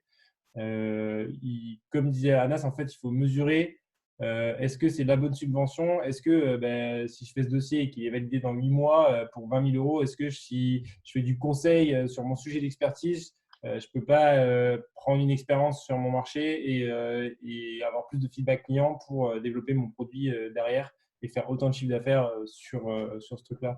Nous, on ne peut pas cracher dessus, ça nous a aidé à démarrer. Donc, je ne peux pas dire que les financements, ce n'est pas bien. Ce n'est pas du tout ça. C'est vraiment intéressant. Mais il faut différencier financement et concours aussi. Parce que les concours, tu as un projet sur 100 qui gagne. Les financements, en général, si tu as un dossier bien monté que tu es accompagné, tu as des taux de succès qui sont quand même beaucoup plus intéressants. Donc, bien différencier ça.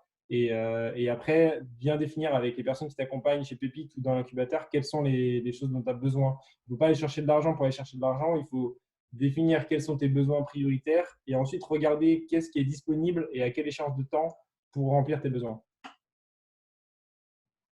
Ok, c'est très clair. Merci. Je crois que Louis avait aussi une question. Il a levé la main. Ouais, pour répondre à la question de Louis. Donc, je vous ai pris en cours de route et je voulais savoir, je porte un projet et pour l'instant je suis seul et je voudrais monter une équipe, donc trouver des associés. Je pense avoir trouvé les bonnes personnes avec les bonnes compétences et en plus on a fait un parcours d'université ensemble, mais le souci, c'est qu'elles sont en Nouvelle-Calédonie et que moi, je suis en France. Donc, je voulais savoir, dans ces conditions-là, Dans un premier temps, est-ce que c'est possible, par exemple, de créer la société même si les personnes sont à l'étranger? Déjà, la première chose, je pense, c'est est-ce que tu fais confiance à ces personnes-là? Est-ce que tu penses que ce sont des personnes suffisamment investies pour te suivre? Parce que la distance, en soi, aujourd'hui, il n'y a plus de problème. Nous, on a été signés nos statuts toutes les deux et notre troisième associé n'a pas pu venir, il nous a fait une procuration. Donc, en soi, D'accord. pour travailler, puis avec tout ce qu'il y a maintenant, avec tout Internet et tout ce qu'il y a autour, on peut facilement travailler à distance. C'est pas le souci, c'est juste savoir la confiance que tu leur fais et savoir aussi s'ils vont mettre autant d'énergie que toi tu vas y mettre. Ça, en fait, il faut établir à la base. Il faut que ce que toi tu attends de tes associés, tu leur aies dit. Dans le sens où sinon, ça peut être des choses qui peuvent être mal comprises. Parce que toi, j'imagine que si tu es en métropole, que tu as des déplacements à faire, des gens à rencontrer, ce sera plutôt toi qui va être chargé de faire tout ça. Et est-ce que toi, à un moment donné, ça ne va pas te poser? Et est-ce que tu ne vas pas, entre guillemets, leur en vouloir de devoir, toi, en fait, te charger de ça tout seul? À toi de voir si le soutien qu'eux peuvent t'apporter à distance, il peut te suffire ou pas. Ou si tu as besoin de quelqu'un qui, des fois, prenne le relais à ta place pour aller à des rendez-vous, voir des clients, enfin, voir tout ce genre de choses, en fait. C'est vraiment à toi de voir ce que toi, c'est d'abord ce que toi, tu as besoin, en fait. C'est le plus important. D'accord. Pour compléter également ce que disaient Julie et Manon, c'est vraiment qu'est-ce que tu attends de ces associés et en fonction de leur mission ou de leur rôle que tu souhaites apporter, comment vous allez créer de la valeur en fait. Et effectivement, créer de la valeur à distance, c'est possible. Bon, après, ça dépend quel type de projet et quel rôle tu leur accordes. Mais typiquement, nous au départ, on était tous localisés sur la même région, mais après, les choses ont fait que un des associés est remonté à Lille et au final, on peut faire du suivi de projet, créer de la valeur à distance, c'est possible, mais ça dépend du projet, du rôle et la spécificité des missions que tu souhaites allouer à tes associés. D'accord, merci pour vos réponses. Et après, ça peut aussi avoir un impact sur les parts qu'auront certains en fonction de la quantité de travail qui aura été fournie. Ça peut être aussi géré de cette manière-là. Ok.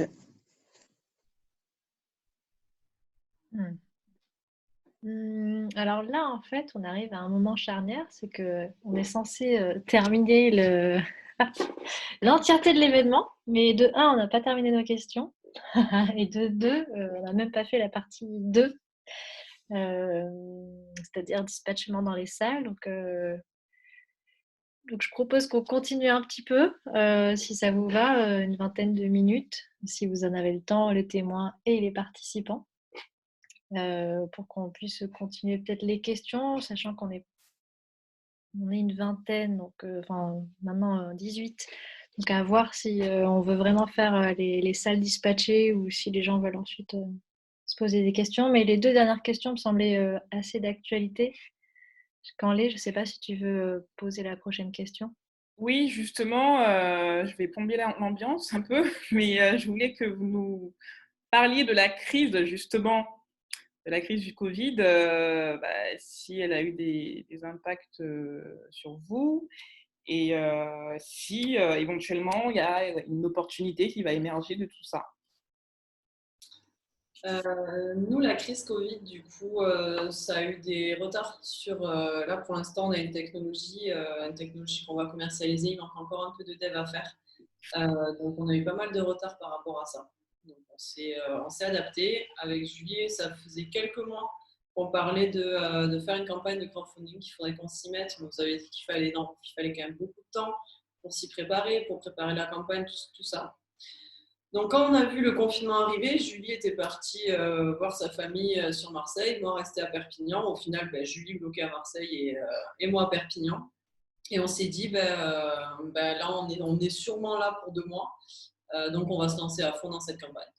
Donc, nous, pendant 2 mois, on a lancé notre campagne de crowdfunding qui a été lancée la semaine dernière. Donc, on a fait ça pendant 2 mois. On a un peu tiré parti de ça, de ce confinement, où au final, on bossait en visio en fait tous les jours. Et ça, pour ce qu'on avait à faire, ça suffisait. On a pu faire la vidéo, tout ça quand on a été déconfinés. Mais du coup, on s'est servi un petit peu de ça.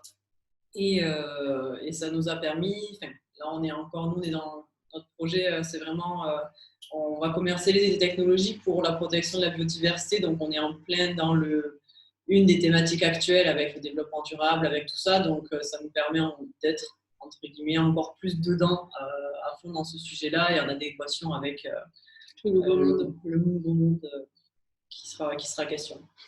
Donc nous, on a fait ça, on a fait une campagne de crowdfunding qui est en cours, hein, s'il y en a qui veulent aller faire un tour dessus, il me manque encore un petit peu. Voilà, c'est placé, c'est dit. On va vous mettre le lien dans la conversation.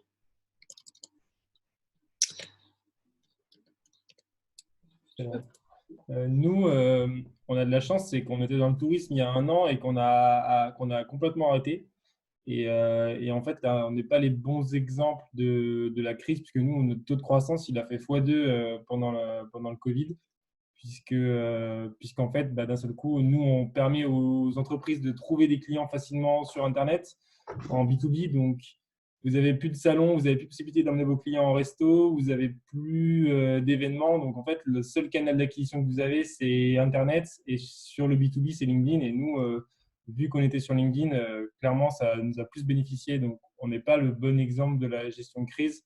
Après, au niveau humain, c'est pareil. On avait une culture qui était très… chaque personne dans l'équipe a son indépendance au niveau tâches de travail. Donc, ça n'a pas du tout affecté la productivité de l'équipe puisque chacun fonctionnait très bien à distance.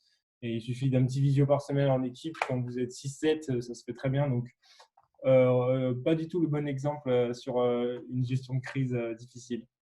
En tout cas, pas celle-là. Quant à nous, alors nous, Medtrucks, on est sur des cycles longs de business, de contrat, c'est-à-dire qu'on est sur des cycles de 1 an, 2 ans. Donc, en l'occurrence, on a été sur des projets qu'on avait négociés il y a 2 ans qui devaient se déployer sur les dernières semaines avec une dynamique. Donc, clairement, la crise Covid a eu un très, très fort impact sur notre structure, dans le sens où ça a cassé des dynamiques de projets. Donc, il y a eu des glissements. Alors, déjà, on ne savait pas si les projets allaient être maintenus ou pas. Donc là, on a reçu les courriels comme quoi c'est maintenu. On a maintenant un peu plus de visibilité sur les échéances et les agendas. Donc, ça nous a fait glisser de 6 à 7 mois les projets, donc, et notamment ça a eu un impact sur notre trésorerie. Et ça a même, voilà, ça a été une zone de turbulence pour l'équipe qui a permis d'accélérer nos restructurations. Et là, ça pose plein de questions. En fait. Alors, même si nous, on est dans la thématique santé, justement, profiter du confinement pour booster à fond nos produits, nos services, notamment sur l'analyse des données, des cartographies. Donc là, en l'occurrence, LinkedIn a été un bon vecteur et un bon canal pour communiquer. Mais voilà, la crise Covid, pour l'instant, premier impact, ça a eu au-delà de créer un déclic comme quoi la santé était importante et qu'il ne fallait plus le voir comme un coût mais comme un investissement. Donc ça nous sert. Par contre, l'impact négatif, c'est qu'on a perdu de la visibilité sur nos agendas et nos échéances. Et c'est clairement assez difficile. Donc là, il faut trouver des dispositifs de financement relais sur la trésorerie. Donc contacter les banques, la BPI, solliciter les financements. Mais voilà, en tout cas, nous, ça nous a beaucoup fait du mal, mais il faut savoir se rebondir et être créatif.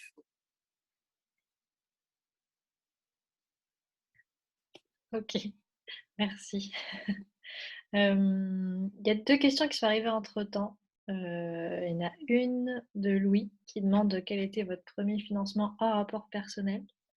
Et la seconde qui est pour Julie et Manon. Quels sont les facteurs prérequis au conseil pour une campagne de crowdfunding réussie? Alors déjà, on souhaite qu'elle réussisse, vu qu'elle va finir le 5 juillet. Donc on espère, on devrait être bien parti, vu que ça fait à peine 1 semaine qu'on l'a lancé. On est déjà à 80% de ce qu'on a demandé, en tout cas pour notre premier objectif. Les facteurs prérequis conseil, je dirais le facteur premier, c'est l'entourage. Et ne pas avoir peur d'aller vers des gens avec qui ça fait bien longtemps qu'on n'a pas parlé.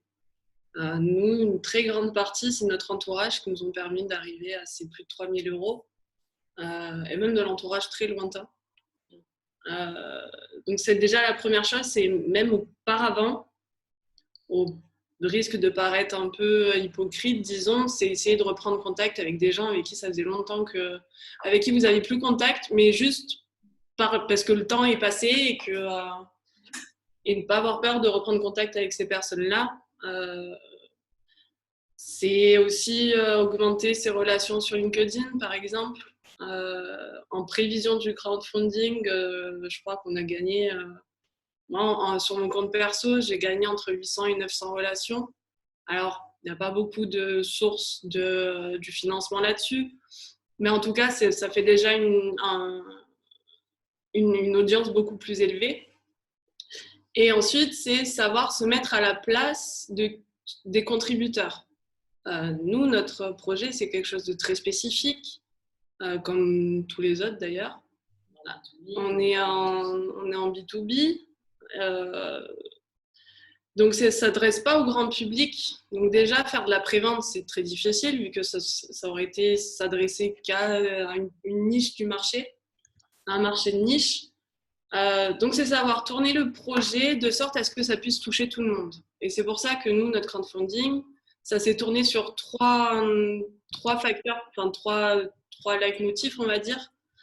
Le premier, c'était la protection de l'environnement et de la biodiversité, surtout on s'est rendu compte de son importance là pendant ces 2 mois-ci. L'entrepreneuriat au féminin dans les sciences et la tech aussi également. Et enfin, une grande partie de nos activités qui sont en contrepartie, donc les cadeaux pour les donateurs, sont pas mal d'activités sur le littoral catalan, par ici, qui permet aussi de redynamiser l'économie du littoral suite à ces derniers mois. Donc les facteurs, je pense que c'est s'adapter aux contributeurs et à l'environnement actuel. Et préparer surtout. En fait, on te le dit, nous, ici à l'incubateur, on a eu quelques petites formations pour lancer une campagne de crowdfunding. Et on te dit, c'est de la préparation. Et oui, c'est vrai, c'est vraiment de la préparation. Il faut penser à beaucoup de choses auxquelles tu n'aurais pas pensé. En fait, tu te dis, voilà, j'ai 3 grands thèmes. Qui je suis, c'est quoi mon projet, à quoi vont servir les dons. Mais à côté de ça, tu as toutes les contreparties. Enfin, nous, on est en don contre don, voilà. Après, c'est différent en fonction des campagnes. Mais il y a beaucoup de choses auxquelles il faut penser et auxquelles il faut penser avant que ta campagne soit en ligne. Donc, vraiment, s'y mettre 2 mois avant, c'est le minimum, quoi. Et il faut que toute ta campagne soit suive le même fil, en fait. Il faut vraiment qu'il y ait un fil qui soit décrit du début à la fin et que les gens soit s'identifient à toi, soit prennent ce que tu fais. Voilà. Après, ça dépend sur quoi on veut axer la campagne. Nous, on l'a axé plutôt sur nous en tant que personne, vu que ce qu'on fait, on va dire, ça ne va pas toucher le grand public. Mais après, voilà, le but, c'est vraiment qu'elle soit en adéquation avec toi, avec ton projet, et que les gens, rien qu'en la voyant, déjà, ils kiffent, en fait. Ils se disent, bah ouais, déjà, ça a l'air cool, ça me donne envie d'aller lire ce qu'ils font, en fait. Et du coup, pour les financements... Voilà. J'ai oublié la question, j'étais sur autre chose. Premier financement hors rapport personnel. C'était la question de Louis. La question, c'était sur les financements. Quels étaient Hors rapport personnel, quel avait été le premier financement que vous avez reçu, obtenu? Je crois que ça a été celui de Pépite. On avait un financement, une petite enveloppe pour financer une première presta. Et après, les incubateurs, souvent, ils ont des enveloppes pour financer un peu de la presta juridique, de l'étude de faisabilité ou des études ad hoc. Donc, ce sont des petites enveloppes de 1000, 2000 euros, 3000 euros.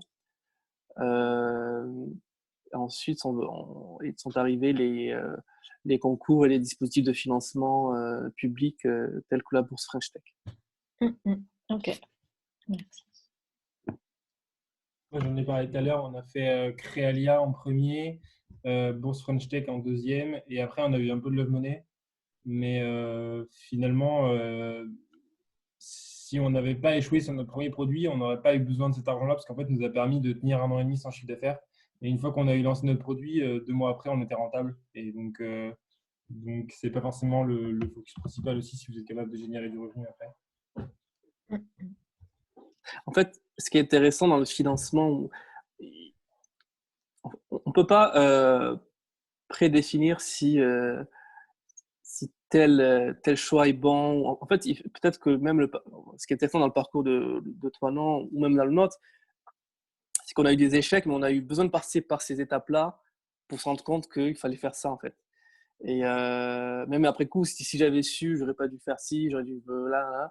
Non, je pense que ça fait partie intégrante du parcours. C'est ce qu'on appelle le pivot dans l'univers des startups. Et les Américains, ils disent fail fast, learn fast. C'est-à-dire si on devait enseigner, c'est qu'il faut apprendre à échouer vite pour apprendre vite. Ou act fast. Et voilà, c'est ça. Et donc, malheureusement, en France, on n'a pas cet état d'esprit. Et surtout, en plus, qu'on est sur des cycles longs de financement. C'est-à-dire que voilà, comme disait Toinon, avoir un financement, ça peut prendre 3, 4, 5, 6 mois. Mais finalement, ces 3, 4, 6 mois, on peut échouer et voir ce qui est bon et qui n'est pas bon. Et donc, c'est un peu ça l'évolution qu'on doit emporter dans l'écosystème français. C'est que dans les écosystèmes anglo-saxons, ce sont souvent des financements privés, donc des investisseurs privés qui financent facilement à l'étape d'idée ou de vision.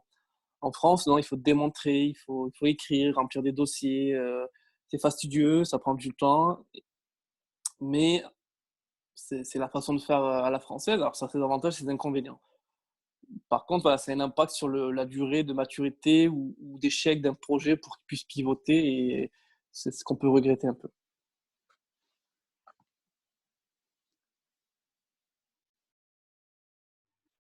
Et nous, voilà. Ouais. Et de notre côté, les premiers financements, ça a été avec l'aide de l'Université de Perpignan quand on a terminé notre master et qu'on a commencé à se renseigner aux côtés du pôle entrepreneuriat de l'université pour savoir un peu qu'est-ce qui se faisait pour la suite, comment est-ce qu'on pouvait développer une entreprise, puisque finalement, même en étant dans le master dans l'université, on n'était pas au courant de toutes ces structures qui pouvaient exister autour de l'entrepreneuriat, donc il ne faut surtout pas hésiter à aller se renseigner autour de soi. Et donc finalement, c'est l'université où il y a des financements européens qui nous ont financé notre première étude de marché, et puis ensuite, dans le cadre de l'incubation, on a eu une enveloppe budgétaire aussi qui nous a permis de faire une autre étude de faisabilité qui s'est élevée à hauteur de 6 000 €. Oui, c'est ça. Une enveloppe budgétaire de 6 000 € plus les presque 4 000 € pour l'étude de marché.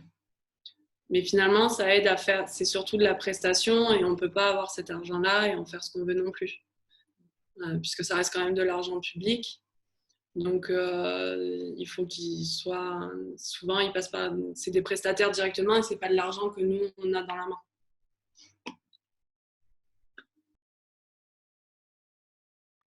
Merci. Du coup, pour ne pas vous retenir trop longtemps, on va quand même vous poser la dernière question qu'on avait préparée. Et à vous de voir si vous voulez qu'on poursuive après les salles. Vous nous dites en commentaire ce que vous souhaitez qu'on fasse. Donc, la dernière question, c'était as-tu une actualité à nous partager ou des conseils pour profiter un maximum de pépites? Nous, notre première actualité, c'est le crowdfunding. Ça a pris 100% de notre temps de ces 3 derniers mois. Et on y est encore toujours et tous les jours. Donc ça, c'est notre plus grande actualité. Ce crowdfunding nous permettra de faire développer notre premier produit et qui sera destiné à la recherche. Ensuite, Pépite, il faut en profiter pour le réseau. Parce que le réseau, c'est ce qu'il y a de plus important et puis ça permet d'avancer les pions petit à petit. On peut mettre du temps avant de trouver la bonne personne, la bonne compétence, mais chaque pion, chaque personne, chaque réseau est super important pour pouvoir arriver à cette personne-là. Donc, je pense que voilà, ce type d'afterwork, c'est des choses qui permettent de mettre les personnes en relation, et nous, on en a fait énormément aussi. Donc, je pense que s'il faut profiter de Pépite, c'est pour le réseau. Justement, j'ai mis les liens vers vos sites web et vers la campagne de crowdfunding sur le Drive, sur le Doc Drive. Donc, je remets le lien là. Voilà. Et on Super. commencera après pour la com post-événement. Nous, sur les actus, on lance 2 autres produits. On a lancé un autre produit il y a 1 mois et on va lancer un autre bientôt d'ici 3 semaines. Donc, c'est assez spécifique, mais la majorité de nos clients sont des startups. Donc, sinon, qui veulent aller voir ce qu'on fait, ça touche tout autour de LinkedIn. Mais l'idée, c'est de faciliter la génération de leads sur LinkedIn pour aller chercher des clients ou pour tester une idée aussi. En fait, nous, on a poussé le truc à l'extrême où tout ce qu'on a, en fait, ce que je disais tout à l'heure, c'est pas totalement vrai parce qu'on a été rentable en 2 mois parce qu'on avait fait toutes les conneries possibles dans la première phase sur le premier projet et on a complètement fait l'inverse sur le deuxième. On a arrêté de faire des démos, on a arrêté de faire des calls, on a poussé tout le truc à l'extrême inverse et ça nous a permis de bien décoller. Et donc là, on est en train de mettre en place un process où on lance des nouvelles solutions le plus vite possible et on les fait passer à l'échelle le plus vite possible. Donc, on a tout un process et principalement, on utilise beaucoup LinkedIn pour aller chercher des personnes. Quand vous êtes en B2B, c'est la mine d'or. En fait, vous avez vraiment intérêt à aller chercher du réseau. Du coup, je vais rapprocher la réponse sur le réseau. Vraiment, c'est le point fondamental, aller chercher du réseau parce qu'il y a toujours quelqu'un qui va vous débloquer quelque chose à un moment. Donc, Pépite, c'est le bon endroit pour aller chercher du réseau, autant dans les personnes qui accompagnent que dans les autres projets. Mine de rien, c'est vraiment ça le truc le plus important. Et sur LinkedIn, vous pouvez vraiment aller chercher des personnes qui sont… en fait, vous arrivez à les toucher beaucoup mieux que par email parce que vous avez des taux de réponse qui sont 10-20 fois supérieurs. Et vous pouvez aller tester des idées comme ça en allant démarcher des gens pour leur poser des questions. Voilà, j'ai un projet, qu'est-ce que vous en pensez? Est-ce que c'est un truc qui peut vous intéresser? Et essayer de prendre les retours, le maximum de retours possible. Et vous allez avoir plein de gens qui vont être intéressés pour suivre le projet, tester des idées, vous mettre en relation avec la bonne personne. Donc, vraiment, n'hésitez pas à utiliser ce canal quand vous êtes en B2B parce que les gens sont hyper empathiques en fait. Et si vous leur demandez de l'aide pour un truc, ils vont vous répondre dans la majorité des cas. Donc, n'hésitez pas à aller tester ce canal en dehors de toute promotion de mes produits, évidemment. Merci, Toinon. Bien. Alors, quant à nous, en termes d'actualité, nous, on a été retenus dans un grand projet gouvernemental de transformation pour le système de santé de 10 ans. Donc, c'est 10 ans de chantier dans lequel on aura accès à des bases de données du système de santé de manière exclusive. Et donc, du coup, on est vraiment sur ce changement d'échelle, d'avoir une petite solution qui a démontré notre créativité et notre savoir-faire à pouvoir accéder à des projets d'envergure. Et aussi, on a pu intégrer un nouveau mentor, advisor, qui est Jonathan Rekenthal, qui est basé à Silicon Valley et donc qui est quelqu'un qui est sur les smart cities et la quatrième révolution. Donc, on a réussi à intégrer cet advisor dans notre capital, dans notre board, pour préparer notre future levée de fonds. Donc, et ensuite, concernant Pépite, pour moi, Pépite, c'est ce dispositif, comme je le disais, qui vous accueille, qui vous laisse avec votre naïveté de dire, voilà, on ne juge pas trop à Pépite parce que voilà, on n'est pas sur des fortes exigences en termes de projet. Donc, voilà, venez, comme chez McDo, vous venez comme vous êtes. Peu importe votre parcours, que vous soyez ingénieur et que vous ne connaissez rien en entrepreneuriat, business model, etc., on vous accueille. Et donc, ça, c'est le côté pratique parce que je pense que c'est l'étape essentielle d'exploration qui est nécessaire pour pouvoir se constituer en tant qu'entrepreneur. Peut-être que oui, c'est plus focus sur l'entrepreneur et peut-être moins sur le projet ou le business model. C'est ça qui est Pépite. On est plus encore sur l'humain, sur le porteur de projet que sur le projet en lui-même. Au fur et à mesure, j'ai l'impression que Pépite investit plus sur le porteur de projet que sur le projet lui-même. Si je pouvais résumer, peut-être que je me trompe. Non, tu as tout à fait raison. C'était déjà le cas avant et ça l'est encore plus aujourd'hui avec le plan Esprit d'entreprendre de la ministre, dont les pépites dépendent.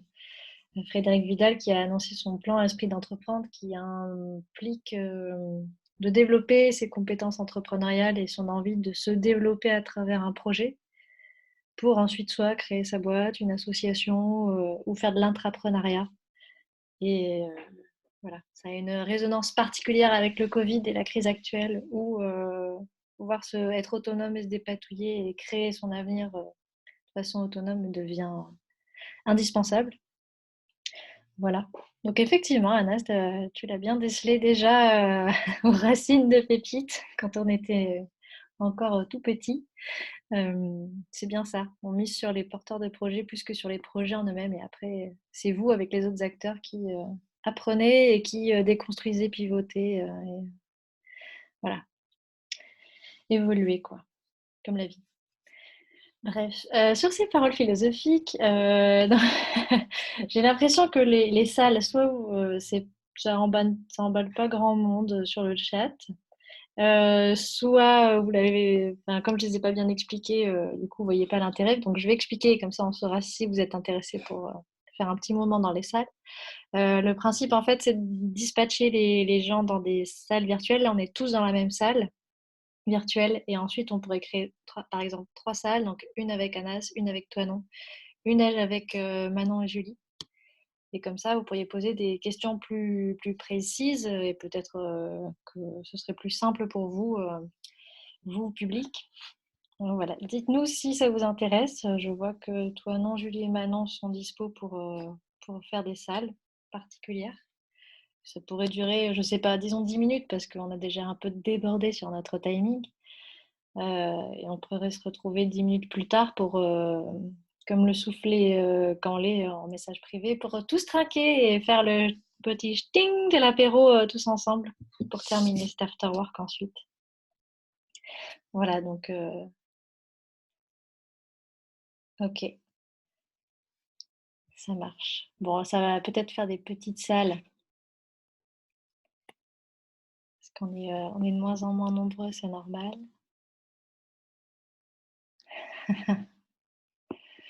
Bah, du coup, si je crois qu'il y avait Elodie qui était partante pour les salles. Charline, je ne sais pas si ça veut dire que c'est fini ou que tu veux une salle.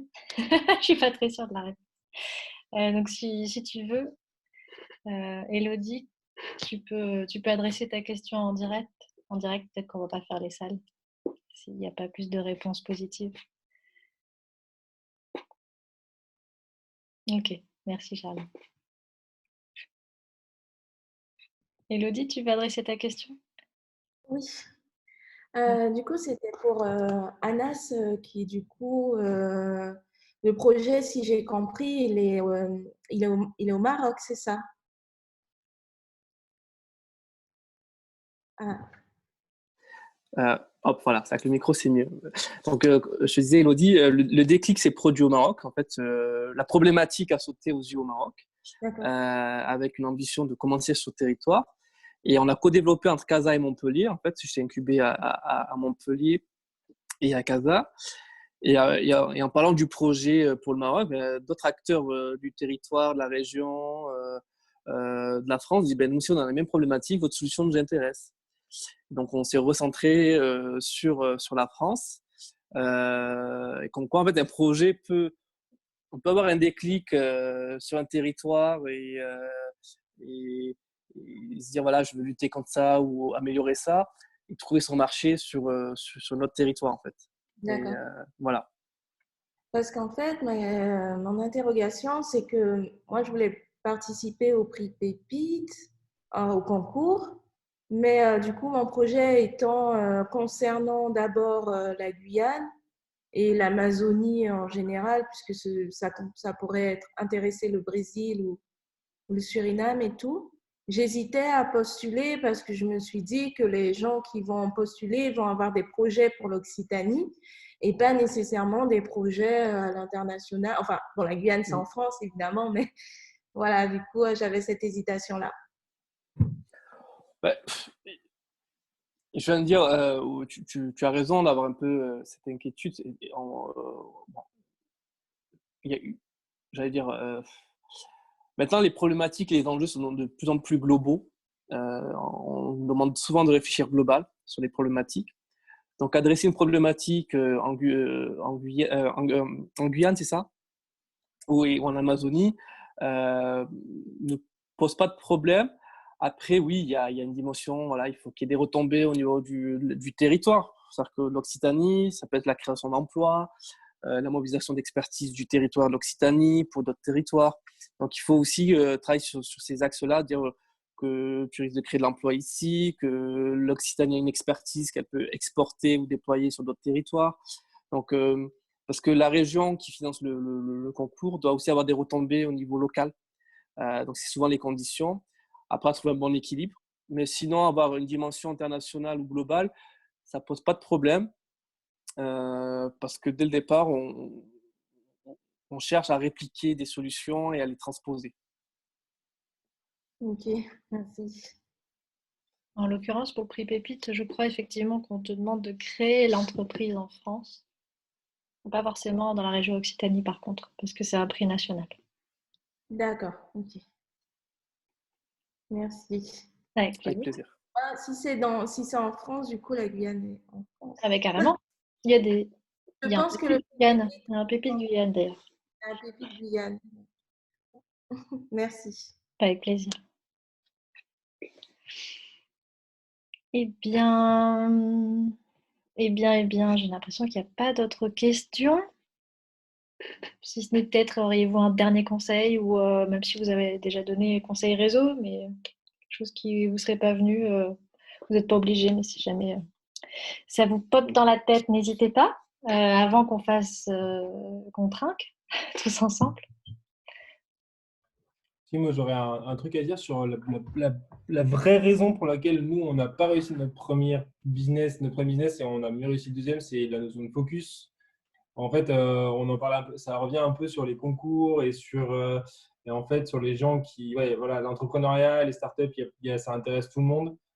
Du coup, tout le monde va venir vous solliciter. Ah, on peut faire un partenariat. Ah, mais tu peux pas venir pour m'aider sur ce truc-là, etc. Il faut bien distinguer ce qui est vraiment utile à votre business. Et en fait, quand on est entrepreneur, c'est bien, on a le rôle CEO sur LinkedIn. Donc on se dit super, je vais aller faire plein de trucs. Et en fait, à un moment, ce que vous ne faites pas aujourd'hui, il n'y a personne qui va le faire pour vous. Du coup, vous devrez le faire demain. Et ça s'accumule. Et donc, bien rester focus. Il y a une vraie différence entre le pré-produit market fit et le post-produit market fit. Donc, vous êtes en pré-produit market fit, c'est parler au client, développer son produit et vraiment focus sur trouver la solution au problème que vous avez identifié. Et après, vous pourrez commencer à regarder ce qui touche au growth hacking, à aller chercher des clients sur des volumes, à chercher des fonds, etc. Il y a une vraie différence entre ces deux trucs-là. Et en pré-product market fit, c'est se concentrer sur où est-ce qu'on en a un problème et comment on le résout. Et je pense qu'il y a une grosse partie des entrepreneurs qui échouent sur ça. C'est on vient nous chercher sur plein de trucs et le monde nous amène à aller faire d'autres choses qui nous distraient et donc bien se concentrer sur les choses importantes qui apportent, qui font avancer le projet concrètement, vraiment concrètement. C'est tout pour moi. Nous, notre dernier conseil, ce serait surtout pour les projets qui sont au démarrage. Bah, allez-y, hein. Allez-y, vous verrez bien. Nous, on s'est toujours dit, on avance tant qu'on n'a pas un mur blindé en face de nous. On n'a toujours pas le mur blindé. On verra s'il arrive un jour. On va croiser les doigts que non. Mais tant que vous avez des opportunités, des petites pistes, explorez tout ce que vous pouvez explorer tout en faisant le tri de ce qui vous sera le plus utile. Mais en tout cas, il faut y aller, quoi. Autre chose à rajouter? Non, t'as tout dit. Très bien dit. Pareil, pour moi, dernier conseil, c'est lancez-vous et vous verrez bien. De toute façon, comme je le dis, il n'y a pas de science exacte. La décision vous appartient à vous.